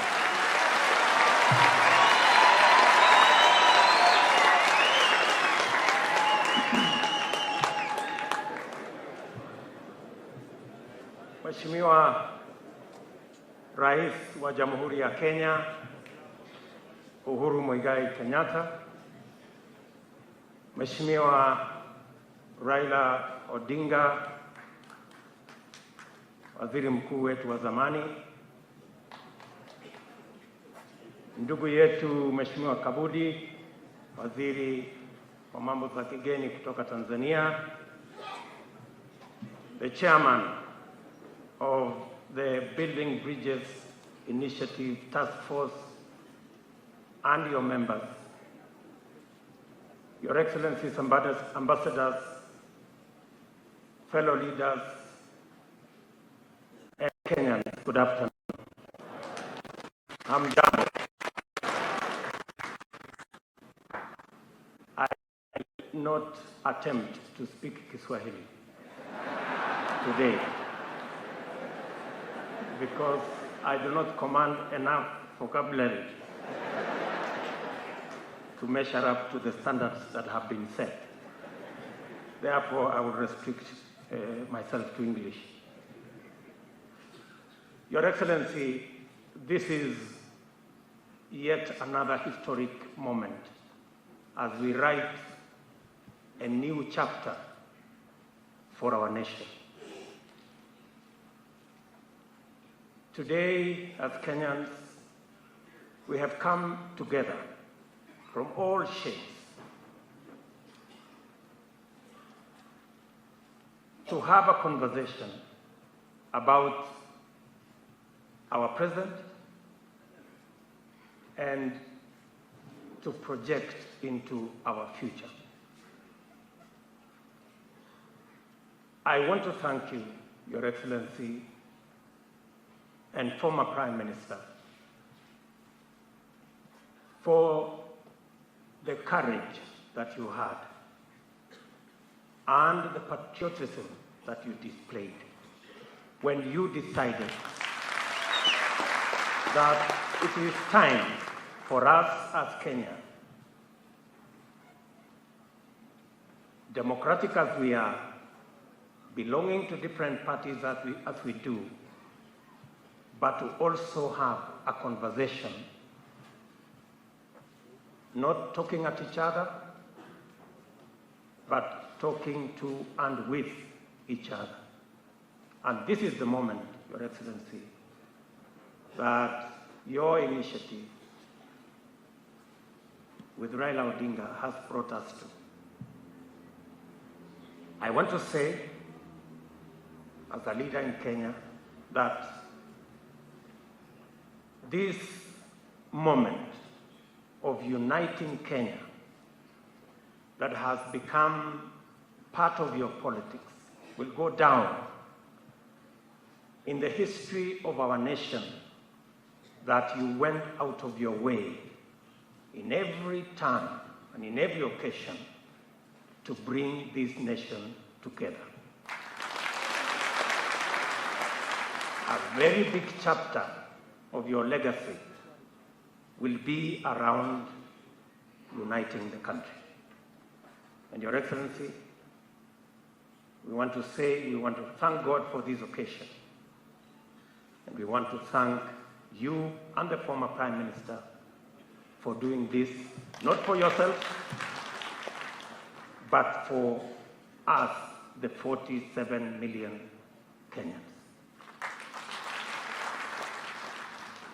Your Excellency, the document and the proposals and the recommendations that have been put together by this able team will form the basis for a national conversation. A conversation, Your Excellency, where there is no greater or smaller person. There is no superior or inferior opinion. That all of us, as citizens of Kenya, can air our views openly, frankly, so that we can have an informed conversation. Your Excellency,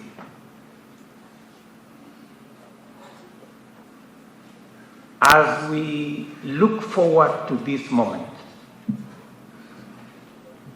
it is important for all of us to know where we are, how we got ourselves here, and what are the options for us going into the future.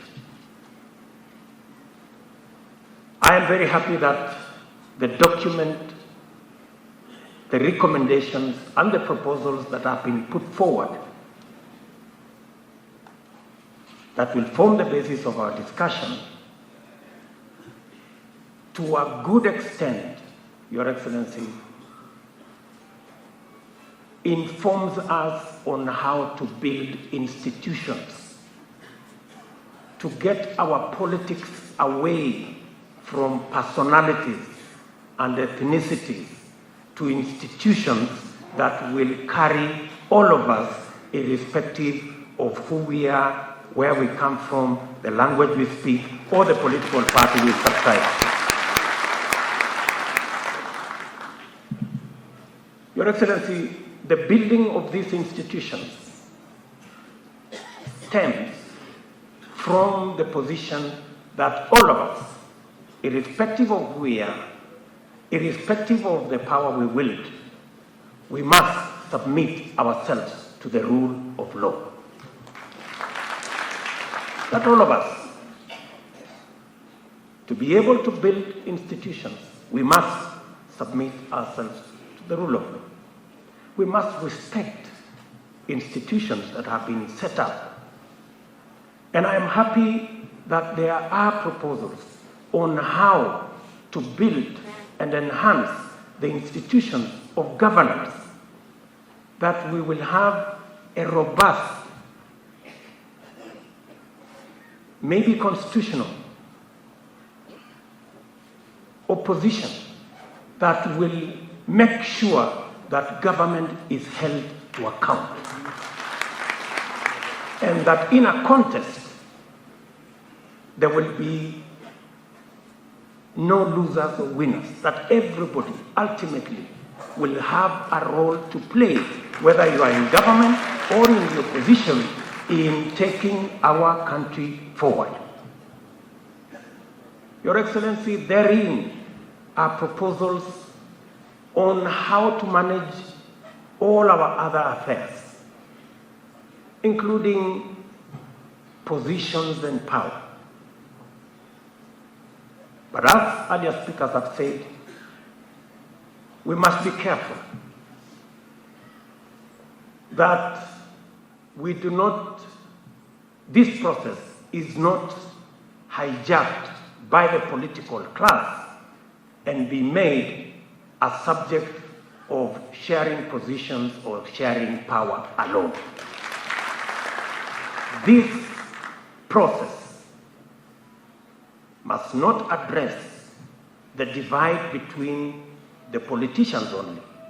It must address the divide, the huge divide between the haves and the have-nots, between the people who have jobs and the millions of young people who are unemployed.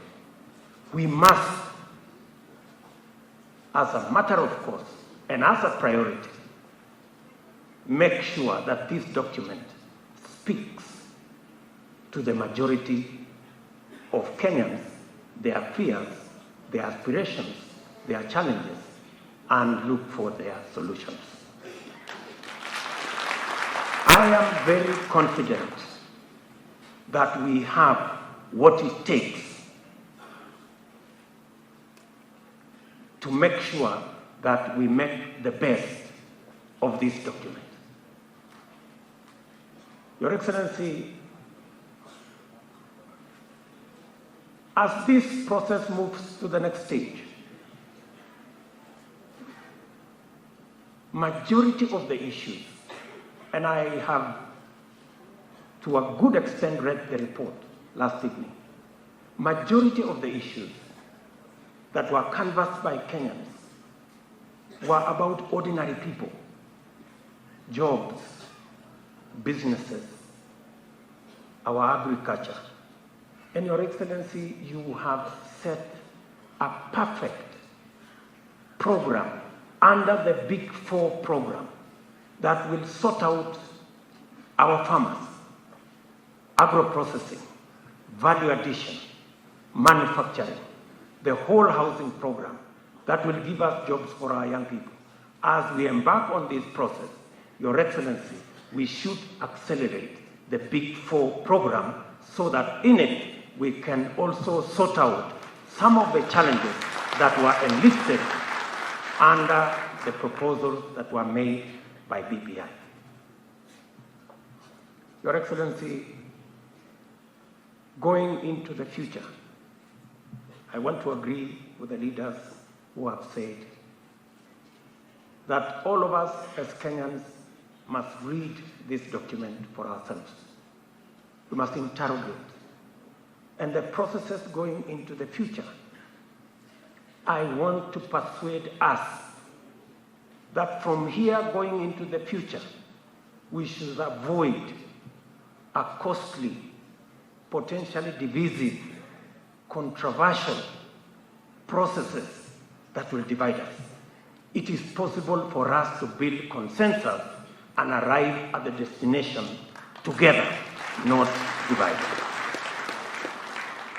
Therefore, members of Parliament, members of the Senate, I think to a great extent, the job has been well cut out for you on what you should do in Parliament in terms of legislation, in terms of constitutional changes, but that must be informed by millions of Kenyans, their views, their aspirations, and their comments.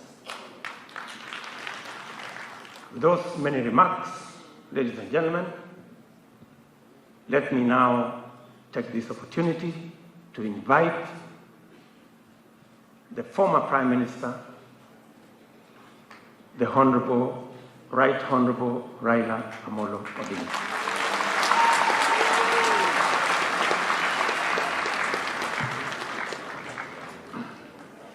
Your Excellency, the President, my brother Uhuru Muigai Kenyatta, the Deputy President William Ruto,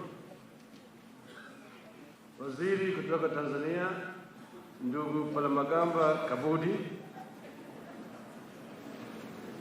Your Excellencies, members of the Diplomatic Corps, Wakenya wote ambao wako hapa, hamjambo. Hamjambo tena. Your Excellency, we are here in Lang'ata at Bomas. So if Kibra is the bedroom, Lang'ata is the sitting room.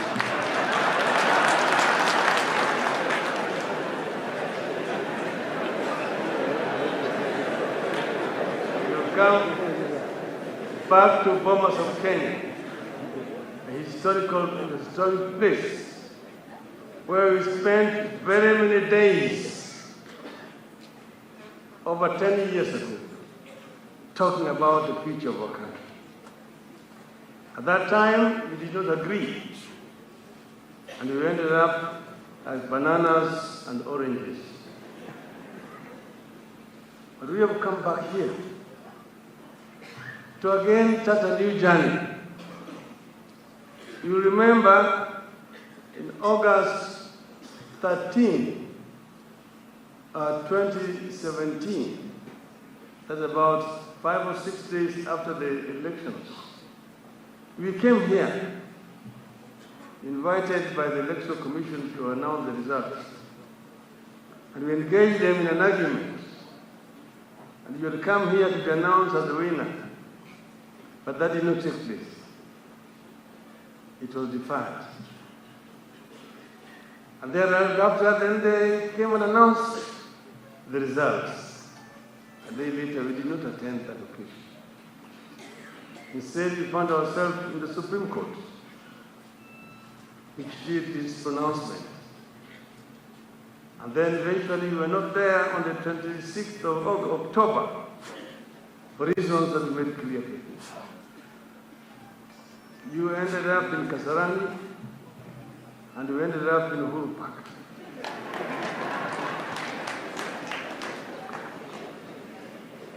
That is where we are coming from.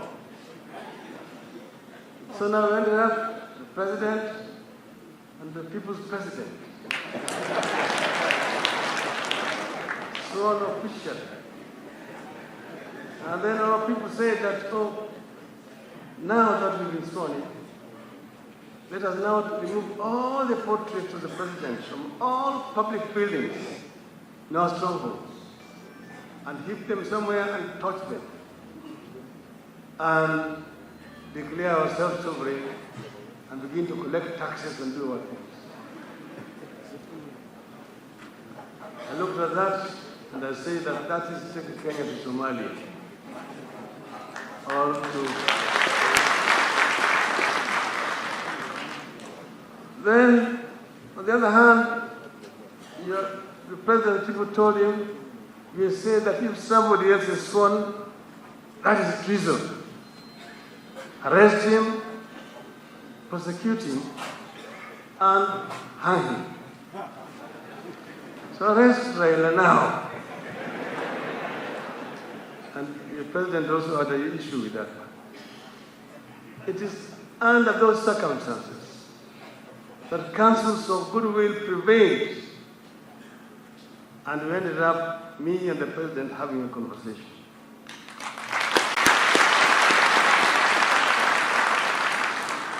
It took 19 hours, and it was not easy, as the president will explain to you later, when we began, because we had called each other all sorts of names. And eventually, after all that long deliberations, we agreed that we now have something that we can actually put together. That's how we then invited some lawyers to come and put our things together. But we told them exactly what we thought was wrong with our society, what needed to be corrected, and gave them the responsibility of putting it together. And then they put it together, and we said that we'll have this conversation just among ourselves first. And we're not talking about 2022, we're talking about 2017, going backwards. How we can change this country, create a new narrative, and bring the country together. So I'm very happy that today you've been joined here na ndugu yetu kutoka Tanzania. Jana usiku Rais Magufuli alipiga simu, akaniambia mimi waziri yangu yuko pale, nilimtuma kwa Rais Uhuru na nimwambia abaki huku awe na nyinyi kesho kwenye kongamano hili. Na nikamwambia hiyo itakuwa bora zaidi, manake aje hapa walezi wa Kenya vile Tanzania inatawaliwa. Manake vile amekwambia nyinyi kule Tanzania, ukiuliza mtu wewe ni kabila gani, atakwambia wewe ni Mkenya. Hapa Tanzania hatuulizi kabila. Unauliza mtu unatoka jimbo gani au eneo gani. Kwa sababu ya ile uongozi bora ambayo Mwalimu Nyerere alileta huko, akaleta ile kitu inaitwa Utanzania. Watanzania wanadumisha kitu inaitwa Utanzania. Tanzania kwanza, kabila pili. Na ndio sababu mmeona Mwalimu Nyerere alitoka kwa kabila ndogo ya Wazanaki na akawa rais wa Tanzania. Mwinyi anatoka Zanzibar, kisiwa kidogo sana. Mkapa anatoka kwa kabila ndogo huko pande ya Mtwara huko. Kikwete anatoka huko Bagamoyo, kabila ndogo tena. Wanahusiana na Wakamba hapo. Hata Magufuli akuja kwa ile kabila kubwa Tanzania, kama Wasukuma, Nyamwezi au Wachaga, kupata uongozi huko Tanzania. Wanawake wanaangalia kabila, wanaangalia wewe ni mtu gani. Na hiyo ndio Kenya mpya tunataka kujenga. Tuliongea na ndugu yangu tukasema, wewe na mimi ukisimama pale na nisimama pande hii, tukishikana mkono tutaweza kuunganisha taifa hili la Kenya kwa vizazi ambavyo vinakuja. Kwa hiyo usiangalie yale mapendekezo kutoka pale sema sijui nini, Raila atakuwa nini vile moja. hii si mabadiliko ya Raila au kwa Raila. Raila yuko leo, kesho hata kuweko. Uhuru vile vile hata kuweko kesho. Lakini Kenya itaendelea mbele.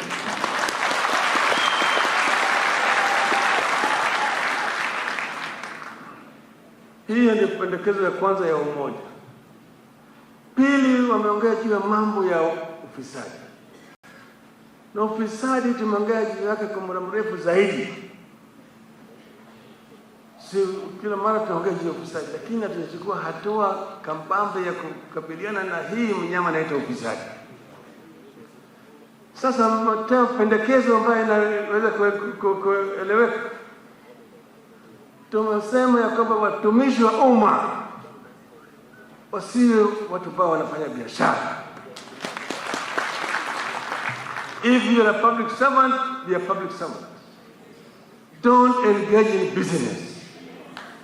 Manake hiyo ina cause ile conflict of interest. Kandarasi natoka, wewe ndio unaandika hizo, na kampuni yako vile vile ni moja ya yale makampuni ambayo zinatenda. Usifanye biashara hata nje. Toka kwa serikali ndio uende ukafanye biashara. Hiyo ni moja ambayo imeletwa hapo, pendekezo ambayo sisi tunaunga mkono kwa dhati sana. Sasa mambo mengine wameleta vile vile maneno ya kuboresha utawala. Improve on the executive to create inclusivity. And that's why positions are being created. They're not being created for any other particular person. That again we support. Alafu wengine ni mambo ya ugatuzi vile vile wamependekeza. Ati Wakenya wanataka namna hii, lakini bado kutakuwa na mazungumzo tukielekea huko mbele. Lakini kusema ya kwamba pesa mingi ije mashinani tunaunga mkono. Ipelekwe mpaka ifike kama kuanzia 35% kuelekea juu. Sawa, lakini vile vile iko nini caption pale ya kwamba hiyo pesa itumie kwa mambo ya maendeleo, not for consumption. Recurrent expenditure should not be above 30%. 70% should go for development. Kwa hiyo mambo ya sisi nataka kwenda kufanya bonding hapo, mkutano, sisi tunakwenda kufanya benchmarking, nini, wajumbe kuzuru, watu wanakwenda kukagua kazi ya balozi si wapi na hapa na pale, hiyo yote itoki. Ili tuweze kutumia pesa zetu kwa maslahi ya wananchi kamili. That is something that is coming here in these two proposals. So we want to see a new Kenya. And out of this, a new Kenya is going to emerge. Kenya that we all want to see. We want to see all the people of Kenya united, working together as one people. That was the purpose of this BBI thing. And we want to have this conversation. This conversation is going to continue for a period of time. And we're going to have a team of experts who are going to be able to sample the views which will have been expressed by the people of Kenya, different parts of the country. It will improve on these proposals which are here and this document. So I'm confident that at the end of the day, you're going to have truly a document that will represent the people of Kenya, but let it remain with Wanjiku. Let it remain with Wanja, Danyana, and Duta. Let it not bring it to hawa wabunge ambayo wanaangalia tu kwa maslahi yao wenyewe yao. Let this be a people's document. The people should debate it, and eventually the people should approve it so that we have a national consensus on how we want to move forward as a people of Kenya. This is the kind of Kenya that we want. A Kenya that is united, a Kenya that is reconciled with itself. This is what I want to say tonight, today, and now it is my pleasure to invite my brother, Honorable Uhuru Muigai Kenyatta, to come and talk to you and do another handshake in front of you.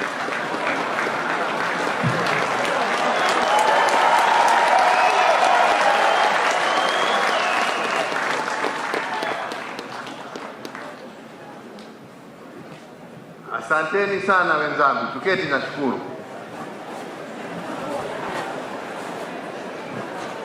Wenzangu hamjambo? Hamjambo tena?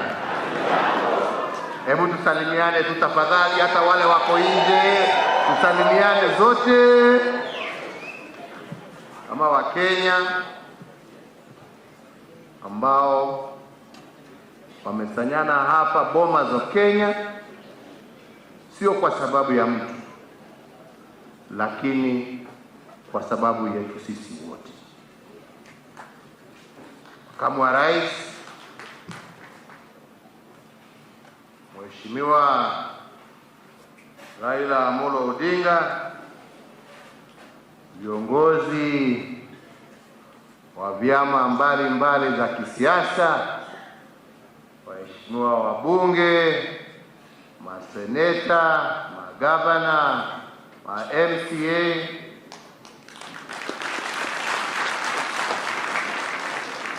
viongozi wa kidini, viongozi wa kina mama,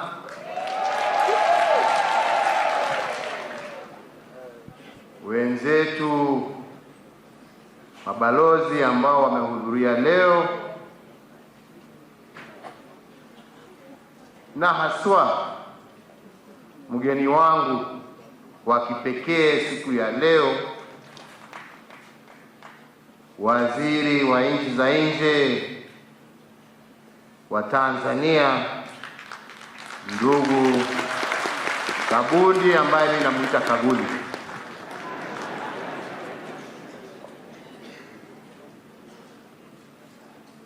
Wakenya wenzangu,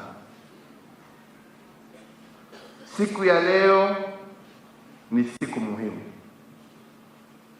na vile nimesema, sio siku muhimu kwangu mimi, lakini ni siku muhimu kwa wananchi milioni 47 wa Kenya wazalendo ambao twajua katika kila kona ya taifa letu la Kenya leo wanaangalia runinga, wengine wako kwa maredio,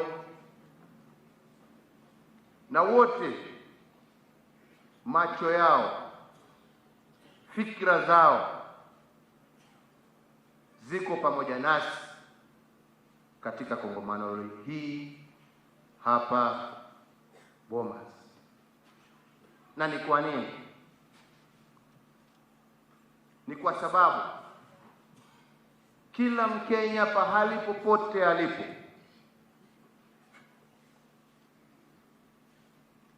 anataka kusikia mambo yale ambayo yanajadiliwa hapa Bomas, ambao tunaanzisha kujadili kama Wakenya hapa Bomas of Kenya, itabadilisha maisha yao ya kikawaida kwa njia gani?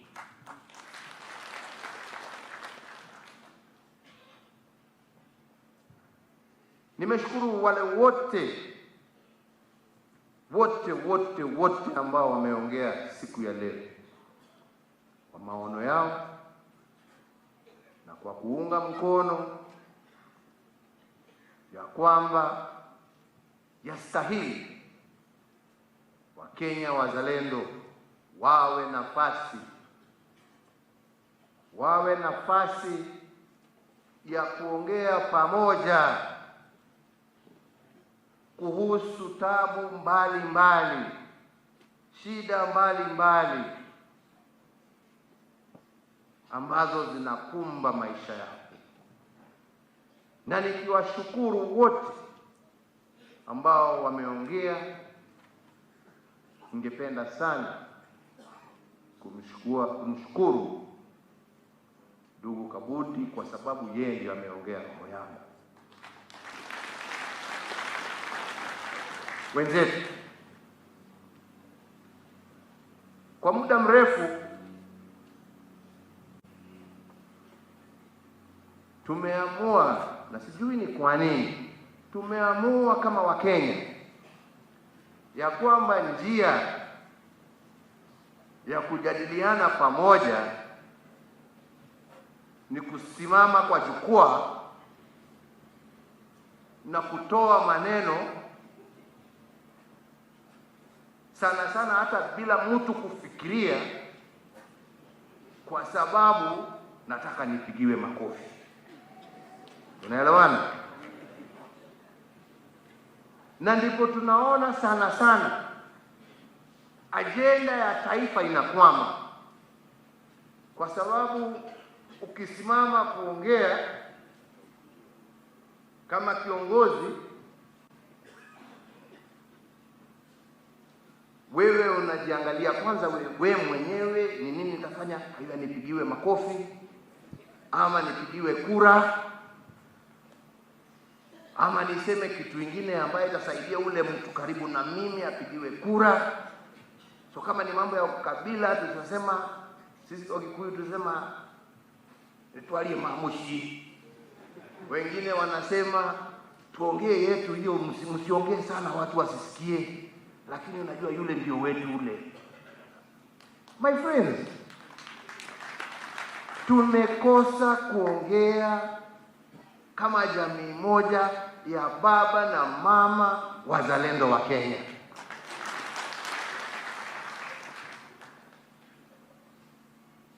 Siku ya leo tuko hapa kwa sababu, na ni vizuri turudi nyuma, si ni kweli? Kwa sababu baada ya uchaguzi wa 2017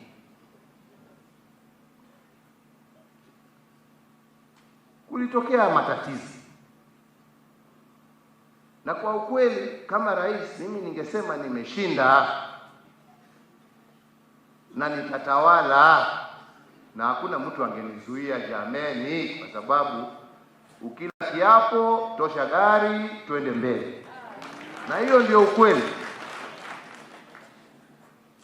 Kwa lakini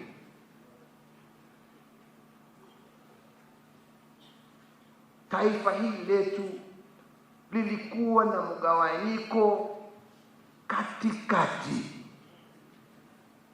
Kuna sehemu zingine, tuseme mji huu wetu mkuu wa Nairobi, ukiwa kabila hili ukikanyanga au ukiingia ni mawe. Unajua watu wanasahau, ukiingia upande mwingine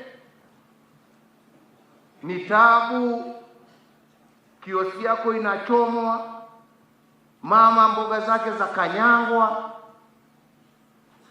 Jameni, dunia yetu ilikuwa imejaa hofu. Ukitembea barabara, kwanza lazima ujipange, utapitia wapi?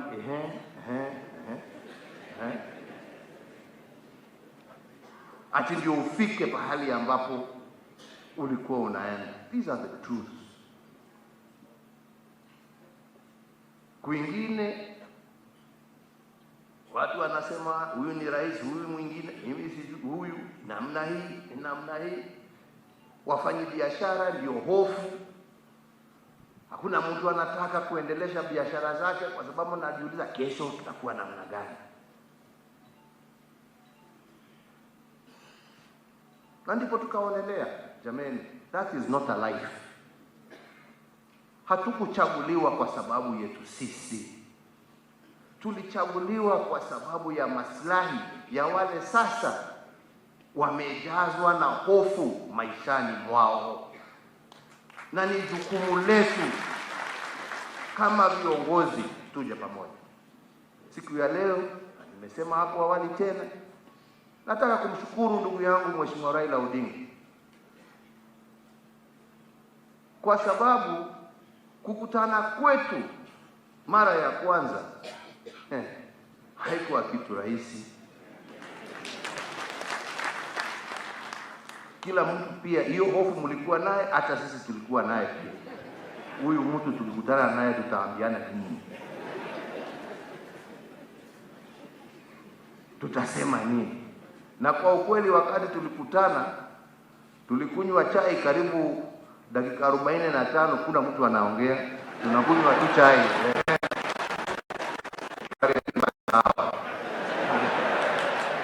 Habari ya mama, hako tu.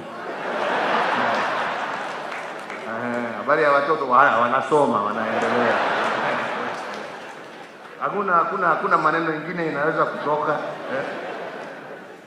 kwa sababu ya hasira ya yale ambayo tulikuwa tumerushania huko mbele. Baada ya saa moja hivi sasa, jameni, ndipo sasa watu kuangaliana hapa, tumejifungia ni sisi wawili tu. Ndio mambo ikaanza. Karibu tulale huko sasa. Na tukasema kitu kimoja wakati tulimaliza. Tukasema tofauti zetu sio kubwa vile. Mashindano ndio inatuletea shida hii yote. Kwa sababu fikra sio tofauti. Na ndipo tukasema, jamani, wacha tuketi, hata tuwache uchaguzi huu wa 2017. Wacha turudi nyuma. Ni kwa nini baada ya kila miaka mitano wananchi wa Kenya lazima wapigane? Lazima tumwage damu. Lazima mali iharibiwe. Lazima biashara zisimame. Lazima hofu iingie kwa Wakenya. Na tukasema turudi nyuma na tujiulize. Huo ndio ulikuwa mwanzo wa BBI. Na tukasema huu uchaguzi wa 2017 sio wa mbele na sio wa mwisho. Bado kutakuwa na uchaguzi mwingine, kwa sababu Kenya ni nchi democratic. Kenya ni nchi ambayo tuna demokrasia. Bado tutakuwa na uchaguzi. Kwa hivyo jambo muhimu yetu sisi kama viongozi ni kwanza tuwache kofia zetu za kisiasa, tuwache kofia zetu za vyama vyetu, na tujiulize ni nini inasababisha tupigane. Na ndio tukirekebisha mambo haya, tuweze kuhakikisha ya kwamba, kwa sababu uchaguzi bado utakuja, ya kwamba tutaweza kufanya uchaguzi katika taifa letu la Kenya bila umwagikaji wa damu, bila uharibifu wa mali, bila hofu kwa wananchi. Na hiyo ikawa lengo letu kubwa. Sasa taabu, unajua siasa, ukishikana na mwenzako mwingine anasema hawa wanapanga nini? Ndio naambia hii, sisi wanasiasa ndio chafu ya nchi hii. Wanapanga nini? Sasa unaona mwingine sasa wale sasa wako na njama. Na Kiraito mwenyewe amesema hapa, sijui kama anajua vile alikuwa anasema. Unaona wale sasa, hata sisi wacha sasa tukutane na sisi tujipange, sisi tuwe na story yetu.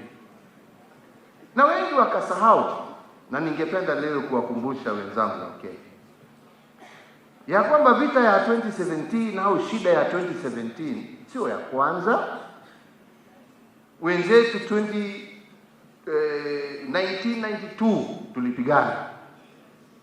Wenzetu 1997 tulipigana. Wenzetu 2002 muungwana ambaye anaitwa Uhuru Kenyatta hata mbele ya kura kuisha akasema nimekubali, nimeshindwa, tukawa na amani. Tukumbuke kwa sababu tunasahau. na ambaye anasahau hajui tena, anarudia makosa. Tukuje 2007 tukapigana. Jamani, tukapigana mpaka mimi kwanza mimi nilikuwa nimepelekwa kwa wazungu huko, kwa sababu ilikuwa inasemekana huyu ni mtu ambaye anataka kufungiwa huko. Anyway, hiyo ni story nyingine. Na sana sana wengine wakasahau pia ya kwamba 2010 nikaenda nikatafuta ndugu yangu pia William Ruto. Haya, waambia sasa, jameni, hii na watu wetu wanaumia. Nikaenda nikamshika mkono, akanishika mkono, tukasema hatuwezi kuendelea namna hii, na tukawa na amani. Na hiyo ndio nia yangu na ndugu yangu Mheshimiwa Raila Amolo Odinga, tushikane mkono ndio tuwe na amani. Lakini tabu ya siasa, wenzangu, ni ya kwamba ukishika huyu, ule mwingine anasema ni adui. Ukishika huyu sasa, ule mwingine ni adui. Let us now be mature.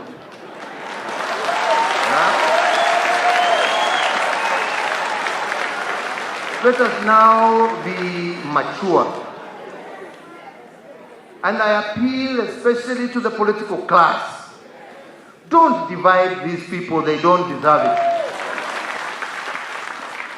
We are here talking about maslahi yao. We are here talking about their peace. And once we assure them and we give them an enabling environment, these 47 million people are mature enough to elect the leaders that they want. Ours is to enable them to do so and to respect their wishes. This is not a time, this one versus that one. There will come that time. Na wale wengine wanatuangalia kwa runinga, na wale ambao wanasikiza kwa redio, na wale ambao wako kwa maofisi zao, na wale ambao wako mashambani. Siku ikifika, Wakenya sio wajinga, wataamua. Yetu sisi si kuja kuleta mgawanyiko kati yao. Wacha tuwatengenezee shida zao, tutengeneze shida za kisiasa. Kwa sababu kwa ukweli, tabu moja katika siasa zetu ni kwamba tukiingia mashindano, wale ambao wanashinda tunasema tumeshinda, wale ambao wameshindwa wanasema sasa sisi tuko wapi. Hiyo ndio kitu inaleta shida. So lazima tutafute system sisi kama Wakenya ya kuhakikisha ya kwamba kila Mkenya atajisikia yeye ni mshindi. Au ni namna gani, wenzangu? Kila Mkenya pahali alipo ajisikie yeye ni mshindi. Tutengeneze hii nchi ya kwamba tuwaweza twende tupige kura, mtu anarudi nyumbani anapumzika na watoto wake, anapumzika na ndugu zake, anagojea matokeo akijua yeye pahali amepiga, lakini akijua pia yule amepigia akishindwa anasema tulijaribu lakini tumeshindwa. Lakini kwa roho yake anajua ya kwamba hata yule ambaye ameshinda hata kuja kumnyang'anya shamba yake, hana uwezo ya kumkosesha kazi, hana uwezo ya kumnyima pesa zake na haki yake, hana uwezo wa kusimamisha madawa kwa hospitali yake. Anasema nitagojea miaka mingine 5 tushindane tena, hamna shida. So that we differ on policies, my friend. We don't differ on who has won. Ati huyu akishinda, wale wengine wanasema huyo sio rais wangu, huyo sio mheshimiwa wangu, huyo sio seneta wangu, huyo sio gavana wangu, huyo ni wako. Tunataka ule ambaye atashinda ni kiongozi wa wote, waliompigia na wale ambao hawakumpigia. Turekebishe hiyo jameni wenzangu.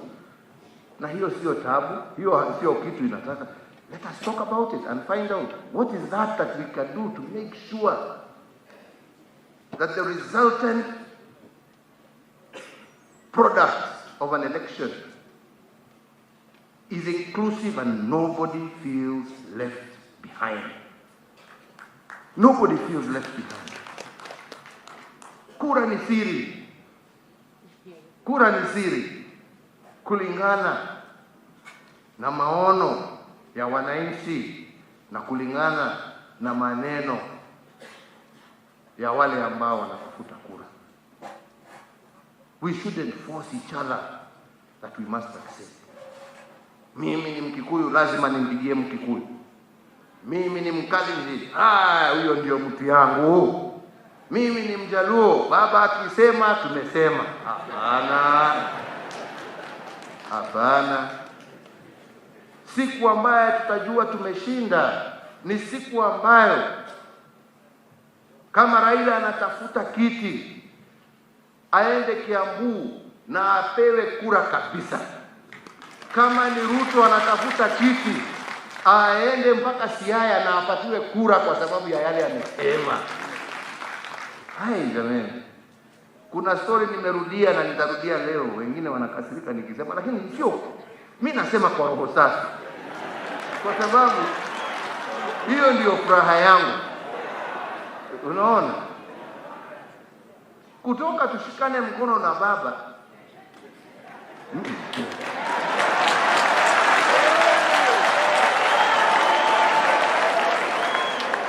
Juzi tulikuwa na uchaguzi Kibera. Si ni kweli? Na mimi mnajua ndio kiongozi wa Jubilee, kweli? Na mimi nilikuwa na candidate.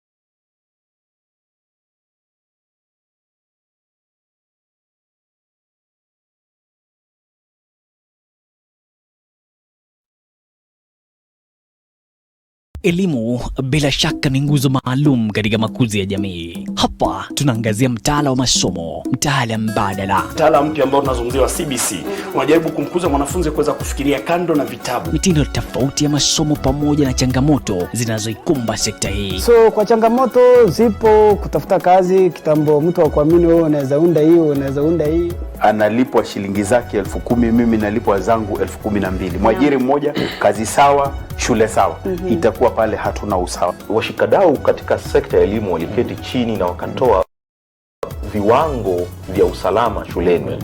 Elimu, mafunzo muongo, maendeleo. Tutafuatilia mambo hayo yote.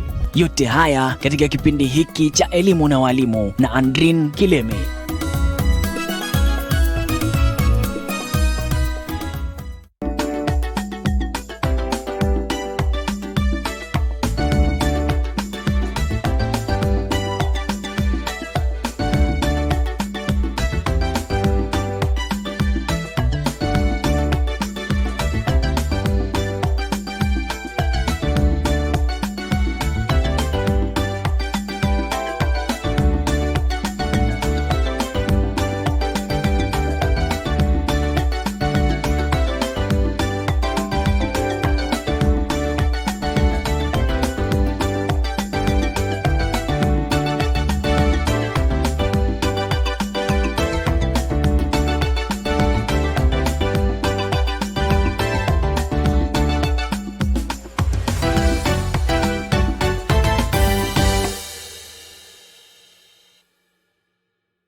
Dunia imegawanyika kuwili.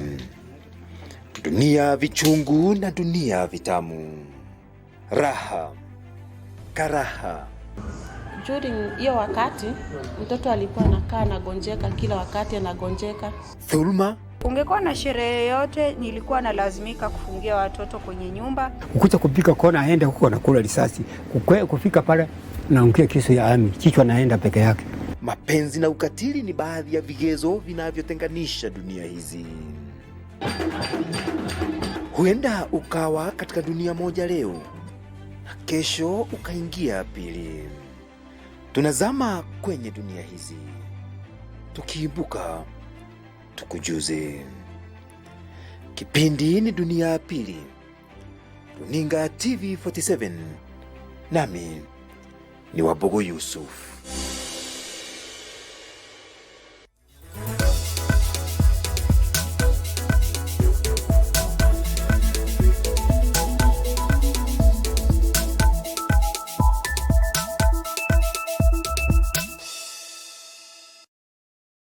Na barabara kabisa mpenzi mtazamaji, shukrani za dhati kwa kuendelea kutazama stesheni ya kwanza ndani ya ugatuzi na kupeperushia matangazo kwa lugha ya Kiswahili. Mie ni mtangazaji wako Paul Kirobi. Kunradhi kwanza kabisa kwa zile picha ambazo zilikuwa zinakujia moja kwa moja kutoka katika ukumbi wa Bomas, ambapo ripoti ya jopo la uwiano ambayo ni BBI inatarajiwa kutolewa, na vile vile tumeona viongozi mbalimbali wameweza kuhudhuria, ikiwemo ikiongozwa na Rais Uhuru Kenyatta pamoja na kiongozi wa NASA ama ODM Bwana Raila Odinga pamoja na William Samoei Ruto na wengine wengi ambao wameweza kufika katika ukumbi wa Bomas of Kenya hapa jijini Nairobi. Hapa studioni nitakuwa na wageni ambapo tutakuwa tunaendelea kudurusu na kujua mengi zaidi kuhusiana na ripoti hii ambayo imesubiriwa na wengi kabisa. Kwanza kabisa studioni hapa ninaye wageni ambapo tutakuwa tunaendelea kuchanganua kwa undani zaidi, ambaye ameketi karibu nami anafahamika kama Balozi Esther Waringa, na upande wangu wa pili ninaye Muthiora Kariera ambaye ni mchanganuzi wa masuala ya kisiasa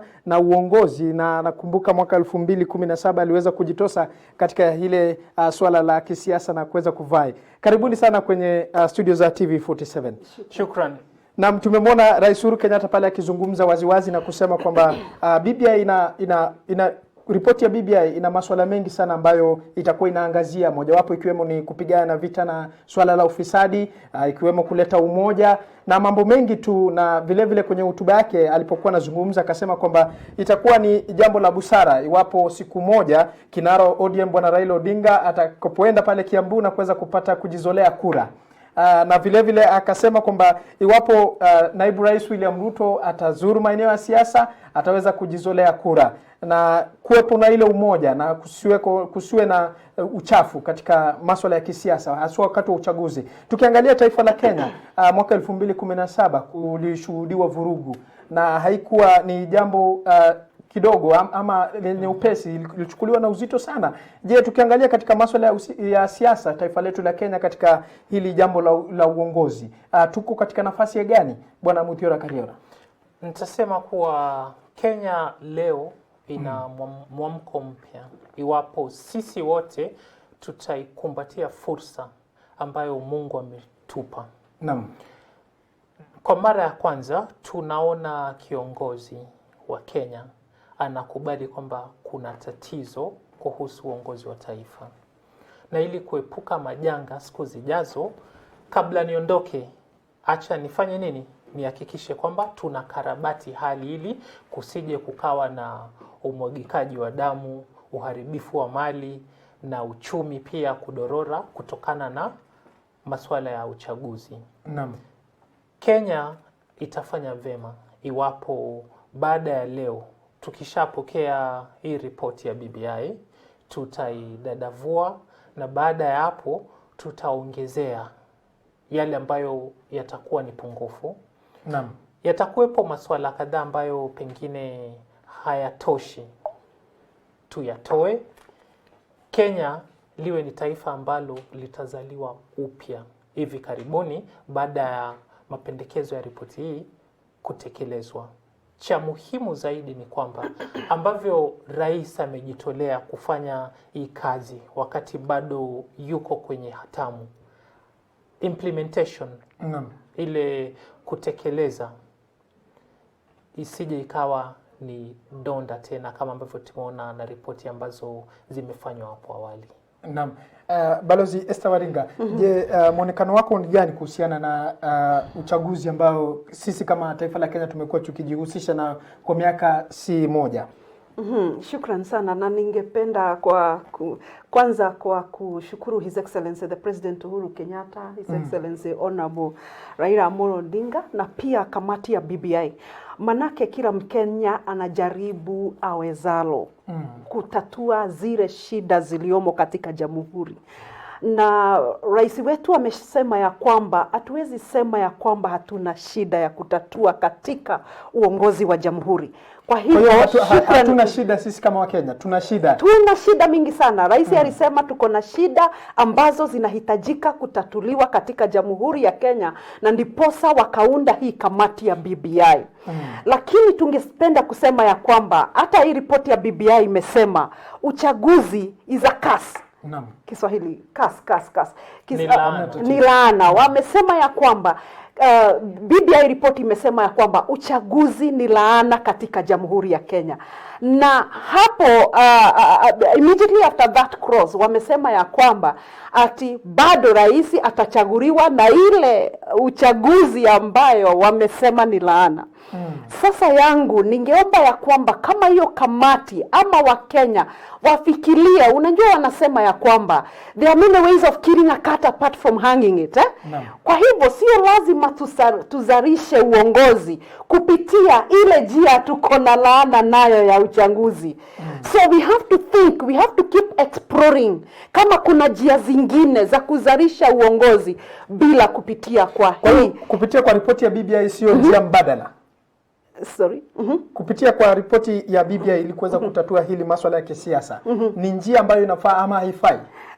Wakati ile nilisoma nikaona ya kwamba wamesema in fact vile wameanza ni uchaguzi ni laana katika Jamhuri ya Kenya. Elections is a curse in the Republic of Kenya. I expected to see vile wata provide solution kwa hii uchaguzi ambayo umekuwa laana. But what I saw is that waliendelea tu kuchagua viongozi kupitia kwa ile njia wanasema ya kwamba ni laana. And that is why tukiwa kikundi cha public service governance tunasema ya kwamba hii kitu ambayo BBI imesema ni laana, kwa nini tusiweke kando, tuangalie mfumo mwingine ambayo actually is existing, the public service. Kwa sababu ile kitu iko laana elections inatupatia nini? Inatupatia viongozi ambao watatuletea maji, elimu, kilimo, energy and all that, afya na kila kitu. Lakini tuko na wizara ya afya, tuko na wizara ya kilimo, tuko na wizara ya elimu. Kwa nini tusichukue hii mfumo wa public service wa wizara za serikali pekee, we devolve them, because devolution yenyewe it's perfect. Devolution ni mzuri sana. Why don't we devolve the ministries of government? Na tusahau hii ambao those wise men of BBI said that it is a curse. Why don't we avoid the curse? Bwana Mudhira Kariora, wewe muonekano wako ni gani kuhusiana na kile ambacho anazungumzia? Anasema kwamba ndio uchaguzi ni laana, lakini sidhani kama sisi kama taifa la Kenya tunaweza tukaishi bila uchaguzi. Tafakari. Na tuwezi tukaishi bila siasa katika taifa la Kenya, kwa sababu uongozi ni jambo la muhimu sana. Tafakari taswira kwamba miaka ya 60 wa Kenya walitambua kwamba tatizo letu kwa sasa ni mkoloni. Wengine wakaingia msituni, nakumbuka enzi za Maumau, tukapigana tukamngoa mkoloni. Baadaye miaka ya 90 ikawa kwamba huu mfumo wa chama kimoja ni tatizo. Kwa hiyo tubadilishe tuwe na mfumo wa vyama vingi. Hilo likatendeka. Baadaye ikawa kwamba bado ile ndoto ya kuzaliwa kwa taifa la Kenya haijatimia. Ikawa ni tubadili katiba. Naam. Mchakato wenyewe ukaanza mwaka 2005. Ukaja kumalizikia mwaka 2010. Tukabadili katiba, tukawa na katiba mpya. Bado yale masuala ambayo tulikuwa tunapigana nayo wakati Kenya ilikuwa inazaliwa, kwamba umaskini, ugonjwa, ujinga, bado yanatusumbua. Leo sasa hivi bado tuko na tatizo, ndio maana ripoti ya BBI ikaweza kuandaliwa. Leo miaka 9 baada ya hiyo katiba, bado Wakenya wanauana kwa sababu ya ujinga, kwamba hatutambuani kama ndugu ikifika ni wakati wa uchaguzi. Hospitali zetu bado hazihudumii wananchi ipasavyo. Elimu yetu ndo hii haitufungui fikra ili tuweze kuishi kwenye karne 21. Mimi nitakachosema ni kuwa tatizo sio ala. Tatizo ni wanasiasa tulionao. Wanasiasa tulionao. Tangu tulivyoanzisha Kenya mwanzoni, tulichagua viongozi bila kuwa na ule ubinafsi kama wananchi, kwamba huu kiongozi nikimtwika jukumu la kuniwakilisha atanitetea mimi ama atatetea maslahi ya tumbo lake. Na tumekuwa tukirudia hilo jambo mpaka sasa. Bomas mwenyewe umeona kwamba pale wale wawakilishi, hakuna mwakilishi yeyote Kirobi nitakwambia anawakilisha Mura ama Akinyi ama Wanjiko. Pale tunawaona magavana, tunawaona manaibu wa gavana, tunawaona ma MCA. Unaona hao watu wote ambao tayari kwenye serikali ilivyo sasa washashughulikiwa. Wako pale, wale mshahara, wale per diem, waonekane kwamba umahiri wao wa kisiasa unapanda. Lakini tatizo la Mkenya, ule umaskini, pale ambapo uchumi unachuna, sioni kama BBI imeweza kuangaziwa. Nafuu, tungesikia kwamba shida kubwa Kenya ni umaskini. Na kinachosababisha umaskini ukithiri ni ufisadi. Hatua kabambe hazijaelekezwa kupitia kwa BBI kupigana na hayo. Hapo kidogo kwa sasa, kidogo nafahamishwa tuweze kuvuka moja kwa moja katika ukumbi wa Bomas ambapo Rais Uhuru Kenyatta anazungumza, na hapo baadaye ataweza kutoa ripoti hiyo ya BBI, kisha tutarejea katika majadiliano yetu. Tunatengeneza ni kutengeneza, tunatengeneza kusafisha, ndio wachezaji wakuje baadaye wawe wamepata kiwanja ni safi, na Wakenya sasa wanangojea mifuko ifunguke, na Wakenya wanaheshimiana. Ikiwa ni Kibira wanaulizana, sasa wewe ujue, wewe ukipanga upande hiyo ile utapata, ujue jioni tutakutana kwa Mama Njeri, wewe ulete nusu, mimi nikwambie ile tulipata leo. Hiyo ndio siasa tunataka. Mama Achieng anajua ya kwamba stoki ya samaki sasa mwezi huu lazima niongeze, kwa sababu kazi itakuwa safi, na biashara ni nono. Lakini haongozi ni hofu, ako na imani ya kwamba katika wakati wa uchaguzi na baada ya uchaguzi, Mama Atieno, Mama Chelugat, Mama Njeri, wote wanajua we are safe. We have nothing to fear. We shall wake up in the morning, vote, go back and continue our business, and life will continue. Please, au ni namna gani? Na ndipo na wasii wenzangu, someni hii kitabu. Someni kila moja. Lete maono yako ambayo unafikiria inaweza kuchangia na kuongeza zaidi yale ambao hawa wazee wametuletea. Najua Junet amesema ati anangojea baba asome. Wewe Junet usiharibu watu. Baba atasoma na atatoa maoni yake. Hata Uhuru atasoma na atatoa yake. Wacha watu pia wasome na watoe yao. Yetu ni kupokea maoni ya hii watu yote na tuweke pamoja. Na ule mtu ambaye pia ile yangu James ambaye yangu amesema ya kwamba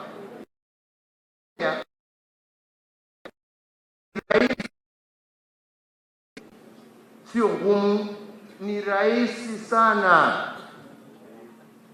kupata kitu ambacho tuko na tofauti kati yetu. Hiyo sio ngumu. Ni ngumu zaidi kutafuta yale ambaye yataweza kutuunganisha. Wenzetu Kenya hii, let us waste time and our effort on those things that divide us. But let us create and put our energies to those things that, so that those things that maybe we agree on, we can give to the people in an election in a peaceful manner, and the people can choose between this idea and that idea, between this policy and that policy. That is why democracy thrives. Let us focus ourselves on that which puts us together. Let us focus ourselves on those things that will make sure we are more cohesive as a society, as the Foreign Minister of Tanzania has told us here. Let us focus on those things that remove ethnicity and the... I am very proud of our culture. Very proud of it.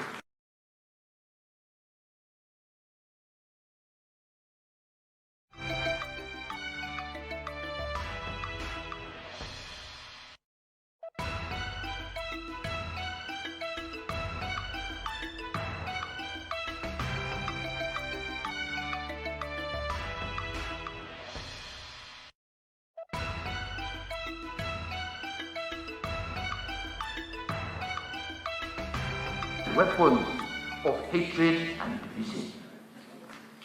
Tunaelewana? Tunaelewana wenzangu? Tujivunie Ukenya wetu, tujivunie utamaduni wetu, tujivunie lugha zetu, lakini tuzisitumie kwa njia ya kuweka chuki na mgawanyiko kati ya wananchi wetu. Na ndipo mimi, kama kuna kitu kingine hapo, mimi nimeunga mkono. Wajua, tukienda Krismasi kwa muda huu wote tunasherehekea siku yetu muhimu, siku ya kuzaliwa kwa Yesu Kristo. Lakini sisi wote pia tunajua ya kwamba siku ile inafuata pia ni holiday, na tunaita Boxing Day. Na hakuna mtu mmoja hapa, nataka mmoja ainue mkono aniambie Boxing Day ni kumaanisha nini? Boxing Day ni wakati wazungu, wakati wanapatiana zawadi wakati ya Krismasi, wanaenda kufungua mabox kujua mtu amepatiwa nini kufungua. Sasa sisi hiyo sio utamaduni wetu, hiyo ni ya wazungu jamani. Hao ni namna gani? So mimi sioni ubaya jamani tukisherehekea siku ya kuzaliwa Mwokozi wetu Yesu Kristo, na siku hiyo ingine tusherehekee utamaduni wetu kama Wakenya. Kwa sababu hiyo ni kitu that is Kenya. So safari moja mtu ametoka upande ya Busia, anaweza kuambia jamii, njooni hii siku tutembee Kisumu tukaone utamaduni wa watu ya Kisumu. Mtu ya Kisumu ametoka hapo aseme mimi nataka kwenda mlimani kule Nyeri nikaone utamaduni huko, hawa wanaishi namna gani. Mtu wa Nyeri atoke hapo aende Mandera aone hiyo watu upande ya Mandera utamaduni wao huko namna gani. Mtu Masai atoke hapo aende kule baharini, amezoea ng'ombe, sasa aone samaki kubwa wanawala watu huko. Tunaelewana? Let us celebrate now those beautiful and wonderful things that are great about our country. And I promise you we will have a great country. We will have a farmer country. And as my said, this is not about Uhuru. This is not about Raila. This is not about Mudavadi. This is not about leaders. This is about you and me. Wenzangu, tuende tusome, tujadiliane kati yetu mwezi huu ambapo tunaelekea sikukuu. Tutafute nafasi, labda mwanzo wa mwaka mpya, tuje tukae tuone hiyo maoni. Na ndio mimi nasema let us own it mashinani. Let us own it at the grassroots. Si ni hivyo wenzangu? Let us own it at the grassroots.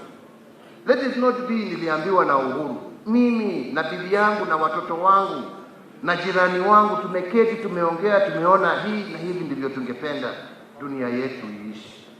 Ni wangapi wanakubaliana na mimi jamani? Tunakubaliana? Tutatembea pamoja kama Wakenya. Ndugu waheshimiwa na waheshimiwa ma-MCA, jamani, tumekubaliana ya kwamba hii sijui tangatanga, sijui kieleweke, sijui warembo na huyu na warembo na yule.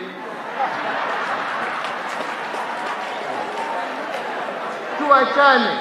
Sasa ni warembo wa Kenya na viongozi wa Kenya wakifanya kazi hao ni namna gani? Si ni hivyo? Tumekubaliana jameni, tutatembea hivyo tujadiliane, alafu tuje tukutane hapo baadaye tuone hiyo maono yote na tukubaliane barabara ambayo tutatembea. Mimi nasema Mungu awabariki jameni. Siku ya leo tuwasema hongera kwa kina mama, kongole kwa wazee, na hiyo nyingine ilikuwa gani?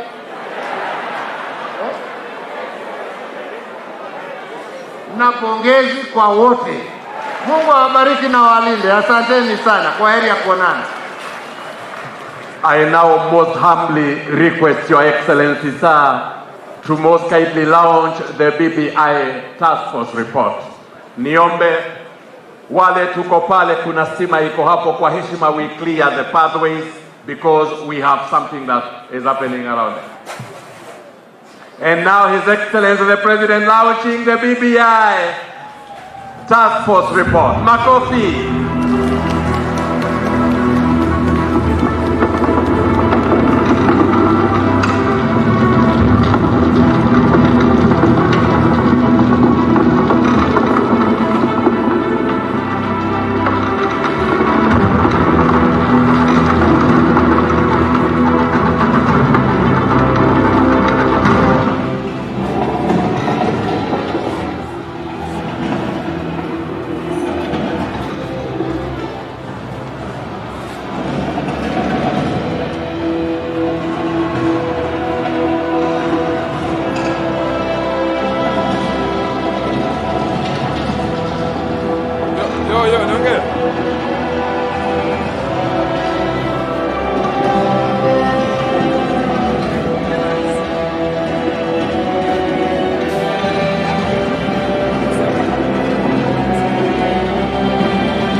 Makofi wananchi kwa pamoja.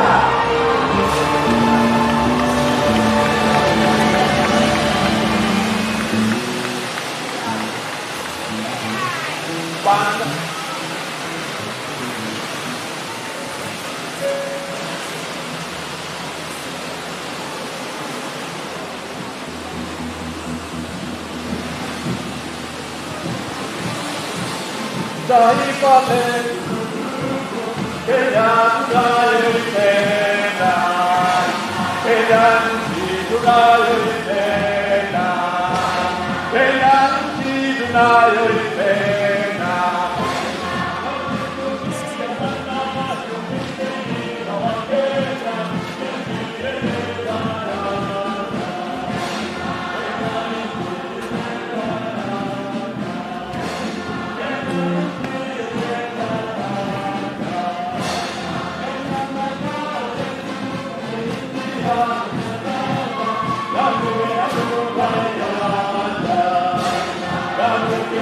Thank you.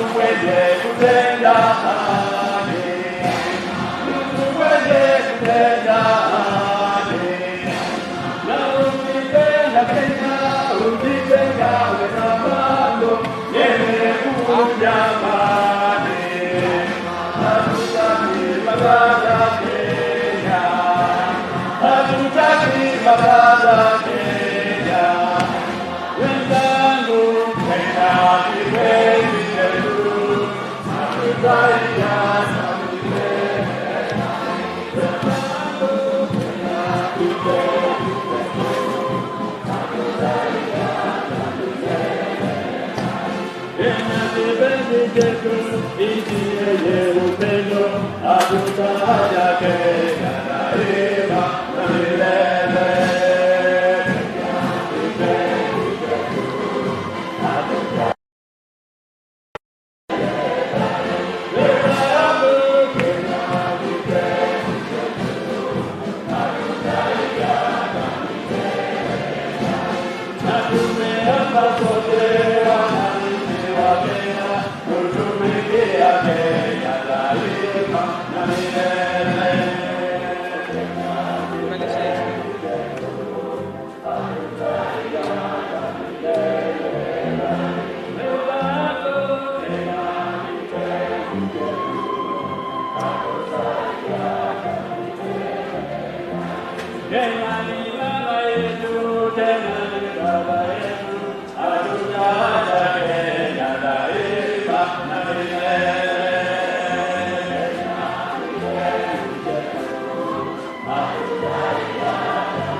Asante sana, niombe sasa sote tutumie kwa wimbo wa taifa.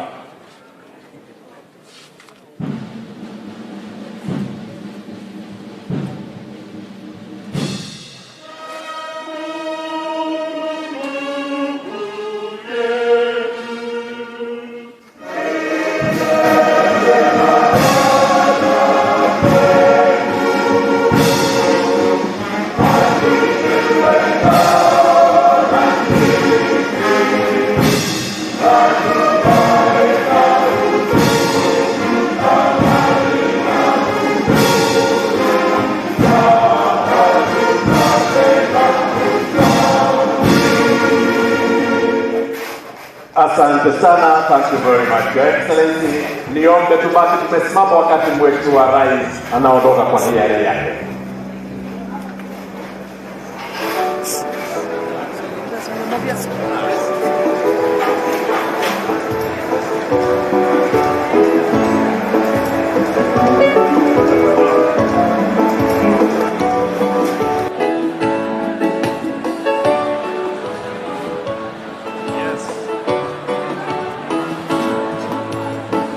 Naam, bila shaka mtazamaji, basi ripoti ya BBI basi imeweza kuzinduliwa rasmi siku hii ya leo, na basi kama ulivyosikia basi kutoka kwa viongozi mbalimbali ambao basi waliweza kuhudhuria siku ya leo, ripoti ambayo ilikuwa imengojewa kwa hamu na gamu kuweza tu kutolewa na ile ambayo ni jopo kuu la BBI siku ya leo. Kumbuka ni jopo kuu ambalo lilikuwa basi linaongozwa na yule ambaye ni seneta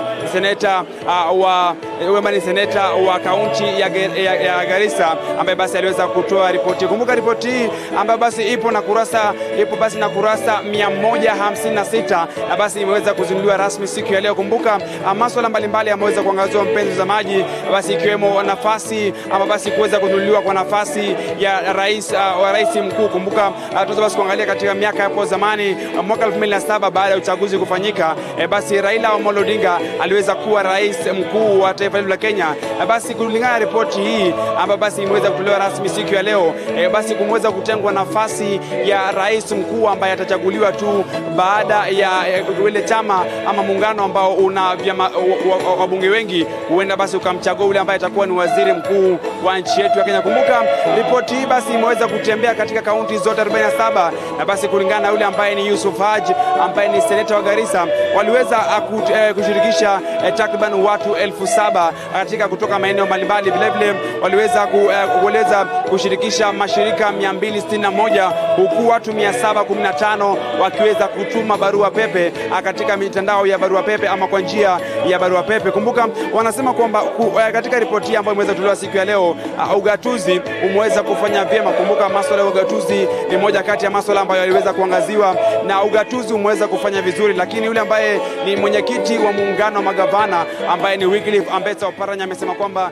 kunao baadhi ya masuala ambayo hajaweza kugusiwa katika ripoti hii, na basi tutazidi kuangazia, na amesema kwamba kuna masuala ambayo hajaweza kuangaziwa siku hii ya leo, na wanaomba kwamba watakaa chini kama muungano mzima wa magavana, ambao kuna bodi ambayo inaongozwa naye gavana wa Meru ambaye ni Kreto Murungi, na wamesema kwamba watakaa chini kuweza kuangazia swala hili, kwamba kuna baadhi ya masuala ambayo inaitwa punguza ni ile ambayo ni ugatuzi initiative, ambao watakaa chini kuweza kuangazia swala hili, na kuna baadhi ya masuala ambayo jopo kuu zima hili halijaweza kugusia, na kwamba watakaa chini kama jopo kuu zima la muungano wa magavana humu nchini au baraza la magavana humu nchini kuweza kuangazia masuala tofauti ambayo yanamwadhiri Mkenya kawaida. Kumbuka viongozi mbalimbali ikiwemo Raila Amolo Odinga wameweza kuhudhuria kikao hiki, ambapo ulikuwa tu ni uzinduzi wa kikosi kazi kwa lugha ya Kimombo wanaita ni task force, ambayo waliweza kufanya na iliweza kuongozwa na yule ambaye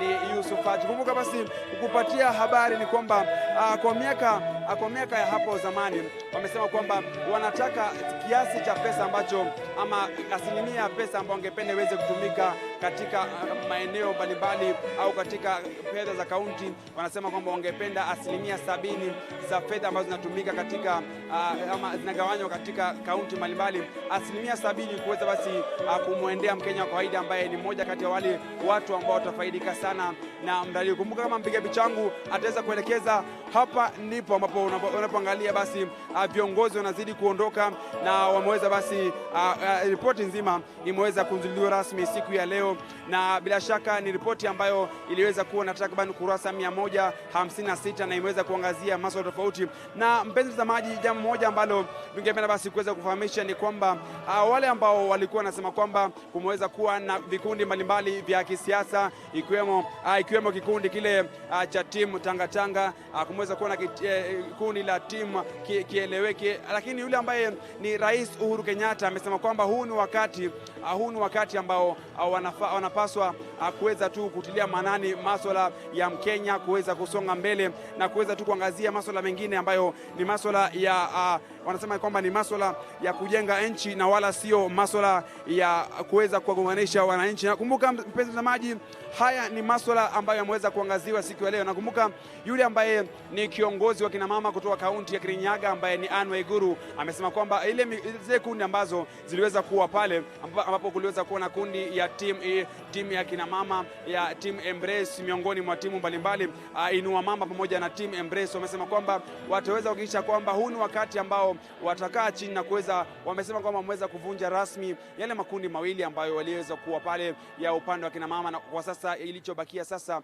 ni kuweza tu kuangalia mbele na kuweza kuzingatia swala la maendeleo kwa nchi yetu ya Kenya. Kumbuka mtazamaji, ni masuala tofauti ambayo yameweza kuangaziwa. Kumbuka lakini kwa wengi ambao wameweza kufika mahali hapa, kila kitu ambacho walikuwa wanasema katika hotuba zao ni kuweza kukubali tu na kuweza kuunga mkono rasmi kuripoti. Lakini tuweza kuangalia hali ya sintofahamu ambayo ilitokea. Kumbuka yule ambaye ni kiongozi wa wengi katika bunge la Seneti ambaye ni Kipchumba Murkomen aliweza kuangazia hapa na kusema kwamba huu ni wakati ambao wanapaswa kukaa chini na kuweza kuangazia masuala mengine ambayo wanafaa kuweza kuangazia, na wala sio wakati ambao wakukubali kila kitu ambacho kiongozi atasema. Kumbuka kumeweza kuwa na hali ya mshike hapa, kwani baadhi ya viongozi ambao wanazidi kutoa maoni yao kuhusiana na swala hili. Ile kumbuka yule ambaye ni mwenyekiti wa tume nzima ambaye ni Yusuf Haji amesema kwamba huu ni wakati wa kipekee ambapo kila mmoja kila Mkenya anafaa kuweza kutoa maoni yao, na huu si mwisho. Iwapo basi Mkenya yote ana maoni kuhusiana na ripoti ambayo imeweza kutolewa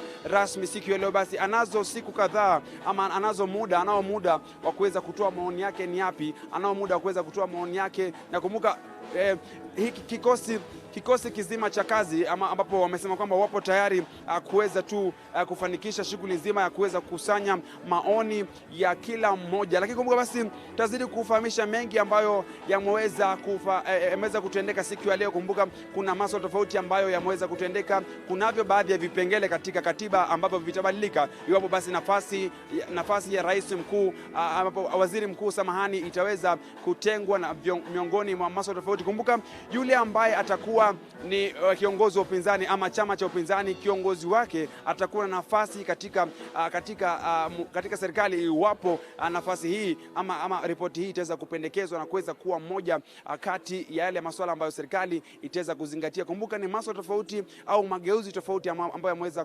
kusemekana siku ya leo, ile basi tutazidi kufahamisha mengi ambayo yanazidi kutokea. Ile kwa sasa ningependa basi kuweza kuregesha usukani kwako studioni mwenzangu Paul Kirobi. Na asante sana mwanahabari wetu Tony Mwirigi ambaye amekita kambi katika ukumbi wa Bomas, ambapo ripoti ya BBI ama jopo la uwiano ambayo inafahamika kama BBI tayari imeshazunduliwa na Rais Uhuru Kenyatta, na kama jinsi ambavyo unatazama picha hizo ambazo zinakujia moja kwa moja kutoka katika ukumbi wa Bomas, kwa sasa viongozi wameanza kuondoka katika ukumbi hiyo, na ripoti hiyo kwa sasa itaweza kuwafikia wananchi katika kaunti tofauti tofauti. Na mkumbuka kumekuwa na vuta ni kuvute kuhusiana na hili swala la BBI na halijafahamika kwa undani zaidi. Kando na masuala ambayo yanazungumziwa pale, kuna wale baadhi ya viongozi ambao kidogo wajasema msimamo wao kuhusiana na iwapo wataweza kuunga mkono ama wataweza kupinga mkono ripoti ya BBI. Kwa hiyo tunatarajia mengi zaidi yataweza kutokea baada ya ripoti hii kuwafikia wananchi, na tuone kama wananchi tayari wataikubali ama wataipinga ripoti hiyo. Na mpenzi mtazamaji, kwenye mapendekezo ya ripoti ya BBI, labda kwa haraka tu, ilikuwa inapendekeza kwamba kuwepo na mabadiliko kwenye mfumo wa uongozi uwe wa ubunge, na vile vile rais kuongoza kwa muhula mmoja wa miaka 7, na ofisi ya mkaguzi mkuu wa serikali iwe na idara ya upelelezi wa kijasusi ili kufanikisha vita dhidi ya ufisadi. Na tunafahamu kwamba vita dhidi ya ufisadi si jambo ambalo ni geni sisi kama kwa taifa la Kenya. Limekuwa likizungumziwa sio mara ya kwanza, sio mara ya pili. Tunao mashirika ambayo yameweza kujumuisha, na hivi majuzi siku chache ambazo zilipita tuliona kwamba kulikuwa na kitabu ambayo iliweza kuzinduliwa ili itatumika katika zile madhehebu ama ukipenda Christian pamoja na Muslim pamoja na zile jamii zingine ili kuweza kuwaelimisha Wakenya. Kwa hiyo hapa studioni tutakuwa tunachanganua kwa undani zaidi tujue, je, tatizo liko wapi? Je, Wakenya hawafahamu kuhusiana na swala la ufisadi? Mbona kitabu hiki kikaweza kuzinduliwa? Na tumekuwa na mashirika mengi ikiwemo EACC pamoja na Multi-Sectoral Initiative Against Corruption. Kwa hiyo hapa studioni nina wageni ambaye ameketi karibu nami, anafahamika kama Ambassador Esther Waringa. Upande wangu wa pili ninaye Muthiora Kariera ambaye ni mchanganuzi wa masuala ya uongozi na vile vile siasa, na nakumbuka kuna wakati fulani mwaka 2017 aliweza kujitosa katika ile swala la siasa, alikuwa anavai. Na mpenzi mtazamaji, kwanza kabisa wageni wangu, tumeona kwamba hapa donda sugu kabisa ni kupiga vita swala la ufisadi, na hapo awali Bwana Muthiora Kariera, kando na masuala ya ufisadi, ulikuwa umetaja kwamba katika ripoti hii ambayo inaenda imezinduliwa sasa hivi, hatujaona wakihusisha masuala ya kuhusiana na economy ama uchumi katika taifa letu la Kenya. Kwa hiyo wewe kwa upande wako, unaona kwamba ripoti hii imeletwa ili kubuni nafasi za uongozi? Ripoti hii ilikuwa ni jitihada ya Rais Uhuru Kenyatta mwanzo kabisa ili kutatua tatizo la Wakenya, kujitafutia nafasi ya kuweza kugovern, kwamba Kenya ilikuwa haina utulivu. Alikuwa anahitaji kuleta hali tulivu, wakati huo akifikiria ni vipi ataweza kuendeleza taifa mbele. Kwa hiyo unachojaribu kumaanisha labda kwa sasa uongozi katika taifa la Kenya ni kama haiko sawa kabisa? Uongozi hauko sawa, hilo ni dhahiri. Ukiangalia kwa mfano, jukumu kuu kwa serikali ni kuhakikisha kwamba wananchi wanaendelea kiuchumi, socially na hata kisiasa pia. Kenya tunajua kwamba hali yetu ya siasa imekuwa mbovu tangu miaka nenda rudi. Uchumi ndo huo umekuwa unasuasua. Kwa hiyo ambacho BBI ilikuwa inafaa kuangazia zaidi ni kwamba shida ya kila Mkenya, kinachokusukuma wewe kuamka kila siku kuja kazini ni umaskini kabisa, kupigana na umaskini. Na itawezekanaje kama taifa tuondokee umaskini? Itawezekana iwapo serikali itajitoza lakini kwanza kabisa tunastahili tuje kwa pamoja, kuwepo na ile ambayo tunasema unity. Na Kenya limekuwa ni taifa ambalo liko pamoja.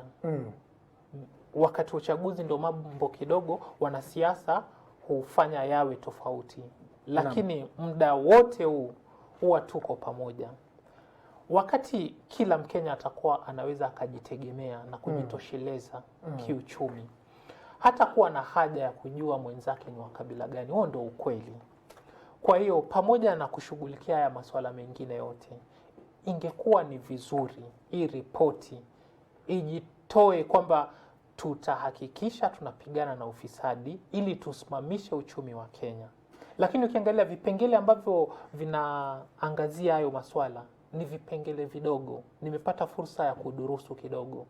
Kwa mfano, kuna kipengele wamependekeza kwamba kila kampuni itashurutishwa kuweka kitita fulani ili kufanya ile wanaita mentorship kwa vijana. Lakini kwa viongozi wote ambao wamekuwa Bomas leo, sijasikia yeyote ambaye ametaja chochote kuhusu hicho. Maanake ni kipengele kidogo sana.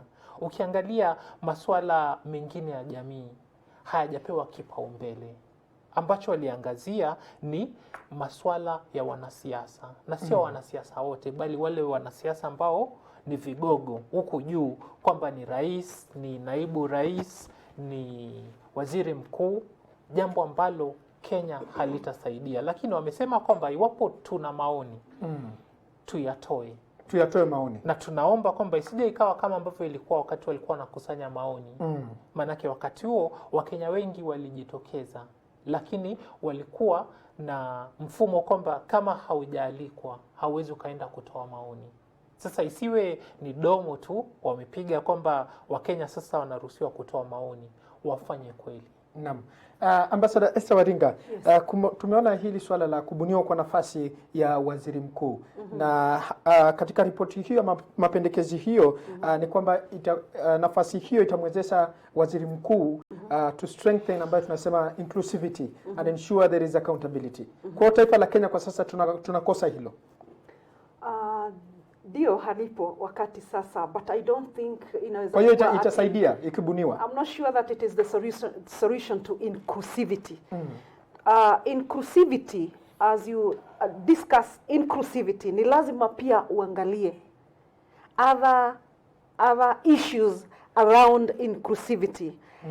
Kama tukisema ya kwamba ati tutaendelea na kuongeza viti vya uongozi ndio tuwe na inclusivity, and not considering the budgetary implication, not considering the hiking wage bill, I think tutakuwa tumekosa sana. Kwa hivyo mimi ningesema ya kwamba as we focus still on inclusivity, na kama BBI ingefikiria sana, ingejaribu sana to bring us a lean government, a very lean government. Lakini nimeonelea ya kwamba right now rais wetu Uhuru Kenyatta amekuwa na changamoto kubwa sana kama rais wa Jamhuri ya Kenya kwa sababu ya kitu inaitwa wage bill. Exchequer na waziri wa fedha wamekuwa na wakati mgumu sana, na hata sasa Wakenya, what we are going through ni as a result of the wage bill, increased wage bill, bloated MPs, bloated governors, bloated MCAs, 1,450 MCAs in the country, na bado tunaendelea na kuongeza prime minister, two deputy prime ministers after a season of complaining because of the government wage bill, na ile economic meltdown we are right now experiencing in the country. I'm not very sure. Hii kazi yote yenye imepatiwa prime minister, coordination of government business, chairing the cabinet and some of the committees, some of the subcommittees of the cabinet. Hiyo kazi yote ingekuwa ipatiwe either head of public service ama impatiwe deputy president ama somebody, but you cannot say that tuanze kusasa kutengeneza vitu vingine. We are already constrained as an economy. We are already constrained, so we cannot allow any other. Hata kama tunatema inclusivity, ni lazima tuangazie mambo kuhusu na budget. Naam, bwana Medhiora Kirobi amekuja governor wa Meru, amesema kwamba ni sawa tulijipa katiba mpya na tukakubali kukumbatia ugatuzi, na kuna functions ambazo county zilipatiwa lakini fedha hazikufuata hizo functions, na akatoa mfano mzuri. Kwa mfano kilimo, unakuta kwamba kilimo kinafanyika mashinani, lakini 80% ya fedha zinabaki katika serikali kuu, kiasi kwamba ile 20% ambayo inaenda kwenye county haitoshi kusaidia kustawisha kilimo. Kwa hiyo county hazina fedha za kutosha ili kuimarisha maendeleo na shughuli zingine. Hilo ni dhahiri, manake tumeona sisi wenyewe. Sasa ninachosema hapa ni kwamba hii ni katiba tumepitisha kwamba itakuwa hivi, lakini kutekeleza tumeshindwa. Sasa kwa hiyo county zimekuwa mzigo kwetu kama taifa la Kenya, imekuwa mzigo. County ni baraka kwa Wakenya. Ni baraka kwa Wakenya. Manake mamlaka yalimkaribia mwananchi. Naam. Lakini utekelezaji wa katiba kama ambavyo Wakenya walitathmini hapo awali haujafanyika. Sasa leo tumeikaribisha BBI. Haya maelekezo ama mapendekezo ambayo wametoa mwishowe yataishia kuwa kwenye katiba yetu. Ikiwa kwa sasa hivi tumeshindwa kutekeleza katiba, naam, tuna uhakika kwamba tutatekeleza katiba baada ya kuibadili? Hilo ndo swali moja. Manake Mheshimiwa Rais amekuwa ofisini tangu mwaka 2013. Amekuwa na fursa ya kutosha kutekeleza katiba tulionayo. Manake alikuwa kwenye mchakato mzima wa kuileta hii katiba tulionayo. Lakini hajatekeleza ipasavyo. Sasa iweje kwa sasa hivi tuamini kwamba baada ya kubadili katiba mpya atatekeleza? Okay, very good. Ningependa kuongea kuhusu accountability. Na hapo awali Bwana Muthira amesema kwamba county hazina fedha za kutosha. Sijui kama unakubaliana kile ambacho amesema? Ningependa not to agree with him kidogo, kwa sababu kidogo manake county tuko na fedha za kutosha. If for example right now like I'm Esther, one of the citizens of the Republic of Kenya, I'm given this government to run without any more addition of money to the counties. You do it. What do we need? Ni nini tunahitaji katika counties? Accountability. Social accountability. Wacha tujue barabara kutoka hapa paka hapa ni pesa ngapi. Hata Wajiko wanjue barabara hii zinatengenezwa na ukure mashinani na county government zina cost pesa ngapi, hospitali ni pesa ngapi, na Wajiko wajue ya kwamba hii pesa inatoka national government, imekuja ikatuletea maendeleo kiasi gani. What percentage of the national government cake or the national government revenue that has been sent to counties tumetumia kama county. Kwa hivyo ile mimi ningesema ya kwamba we need accountability. Ile ripoti ilitoka juzi. Accountability ambayo unazungumzia inastahili kuletwa na nani? Kwa sababu ndio maana yake wamebuni nafasi ya waziri mkuu. Accountability ile nasema inapaswa kuleta na wale stakeholders wa governance wenye wako mashinani katika county.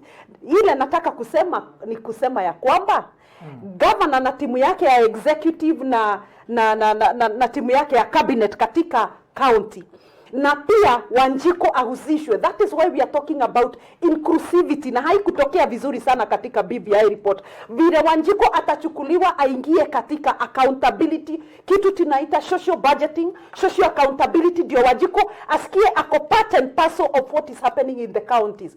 Ile nasema kuhusu accountability ni zile pesa zote zinatumwa mashinani na national government.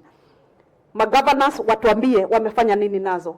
His executive team, the CECs, pia Wanjiko wasimamishwe, tusikie kutoka kwa Wanjiko ya kwamba zile bilioni 100 zimetumwa katika Kakamega County ama Nairobi County zimefanya 1, 2, 3, 4, and that is the best inclusivity. Penye Wanjiko akona voice ya kusema zile pesa wako nazo wamefanyia nini. Kwa hivyo mimi singependa kwanza tufikiria tukutuma pesa zingine katika counties for now. First of all, let us be accountable for what has been kile ambacho tumefanya. Asante. Kwa uwajibikaji, serikali tulionayo kwa sasa imeonyesha kwamba ni vigumu kuwa na ile separation of powers. Manake tumeona bunge yetu imegeuka kwa njia fulani ikawa ni extension ya executive. Kwenye mapendekezo ya BBI kuna ombi kwamba tuwe na leader of opposition bungeni. Hiyo kwa njia moja itasaidia kuwafanya wale ambao wako kwenye ofisi kuwajibika. Kwa hiyo kwa njia moja nitasema hilo ni pendekezo ambalo linafaa kuungwa mkono, lipigwe msasa ili litoshee vizuri. Sasa wasomi wametuambia kiuchumi kwamba resources, rasilimali hakuna wakati wa zinatosha. Hata kwako nyumbani kama kuna wakati ulikuwa unakula 1 star, hali ikibadilika kidogo utapanda uende 2 star, 3 star mpaka 5 star.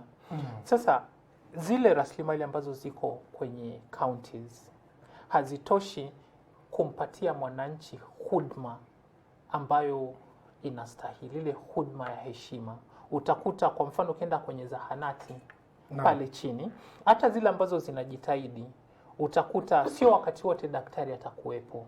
Kwa nini? Kwa sababu hatuna fedha za kutosha kuwa na daktari katika kila zahanati. Ndio maana unakuta kuna daktari katika zile hospitali za sub county peke yake wakati mwingine. Sasa nilichokuwa na jaribu kusema ni kwamba tumeshindwa kutekeleza katiba ambavyo inafaa. Ndio maana mpaka leo katiba inasema inafaa katika ofisi zote za umma tuwe na 1/3 gender. Hatujaweza kutimiza. Sasa kinachonivunja moyo ni kwamba tukiangalia track record yetu ya kutekeleza katiba sio nzuri. Ni wakati huu baada ya kubadili ndo tutatii sheria. Kwa hiyo ukiangalia baadhi ya hizi changamoto ambazo zimeweza kupendekezwa pale kwenye BBI ziweze kufanyiwa marekebisho ama wabuni zile nafasi ambazo zitaweza kukabiliana na zile mashida ya Wakenya. Suluhisho linaweza likawa ni gani, ama suluhisho ni kujipata katika ili ripoti ya BBI? Suluhisho ni moja. Wanjiko ama yule mpiga kura wa kawaida anafaa ajirudi, ambavyo kila uchaguzi huwa anawatoa wale wanasiasa ambao wamekuwepo, wawe walifanya kazi ama hawakufanya kazi. Kenya tunajua watu tunawatupa nje sana.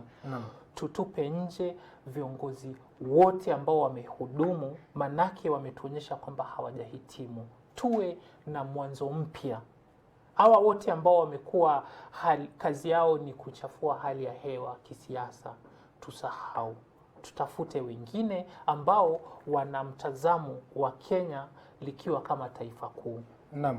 Asante sana. Nafahamishwa kidogo tuvuke kwa mwanahabari wetu Elizabeth Mutuku ambaye alikuwa amehudhuria ukumbi wa Bomas ambapo ripoti hiyo ilikuwa inazinduliwa hii leo na Rais Uhuru Kenyatta pamoja na kinara wa ODM Bwana Raila Odinga pamoja na viongozi wengine. Naam. Elizabeth Mutuku, kama unanipata kwa njia iliyo shwari kabisa, hebu tufahamishe kufikia sasa hadi iko namna gani, na je, ripoti hiyo imechukuliwa namna gani pamoja na wale viongozi ambao waliweza kuhudhuria, na kwa kiduchu tu ama kile ambacho ni la muhimu zaidi, Wakenya watarajie nini kutokana na ripoti hii ya BBI? Elizabeth Mutuku, kwako mpira.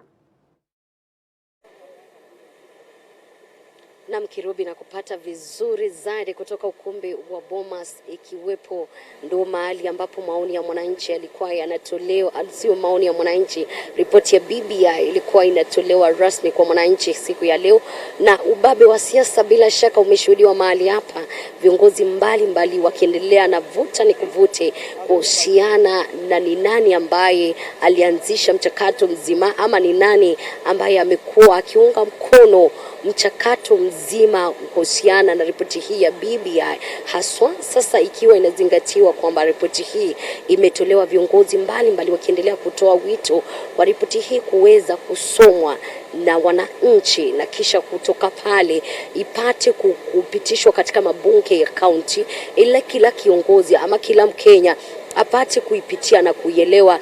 Ila baadhi ya viongozi kama vile Junet wanahisi kwamba hii ripoti inastahili kusomwa tu na Raila Odinga peke yake, kisha kutoka pale wote wanaweza kuwa wakielewa swala ambalo viongozi mbalimbali kukiwemo kiongozi wa wengi katika bunge la Senate Kipchumba Murkomen ametofautiana nalo, akisema kila Mkenya ana haki ya kupokea hii ripoti na kisha ripoti hii ipate kwa ripoti ya Wakenya wote. Haya ni baadhi ya mambo ambayo yameangaziwa katika ripoti na katika semi za siku ya leo, lakini baadaye saa 1 na saa 3 nitakuwa nikikujuza mengi kuhusiana na yale yaliyojiri mahala hapa kwenye studioni.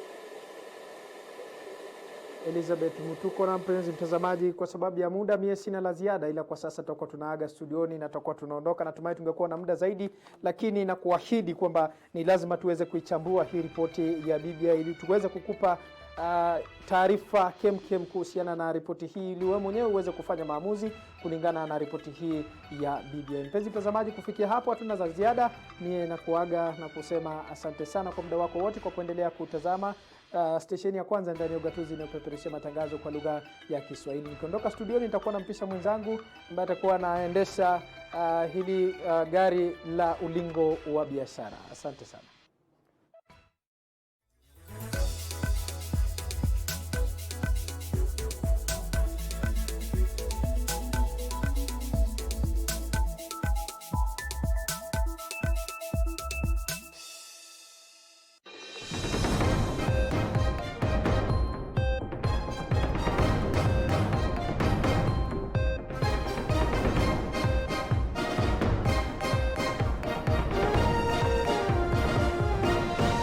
Twende sasa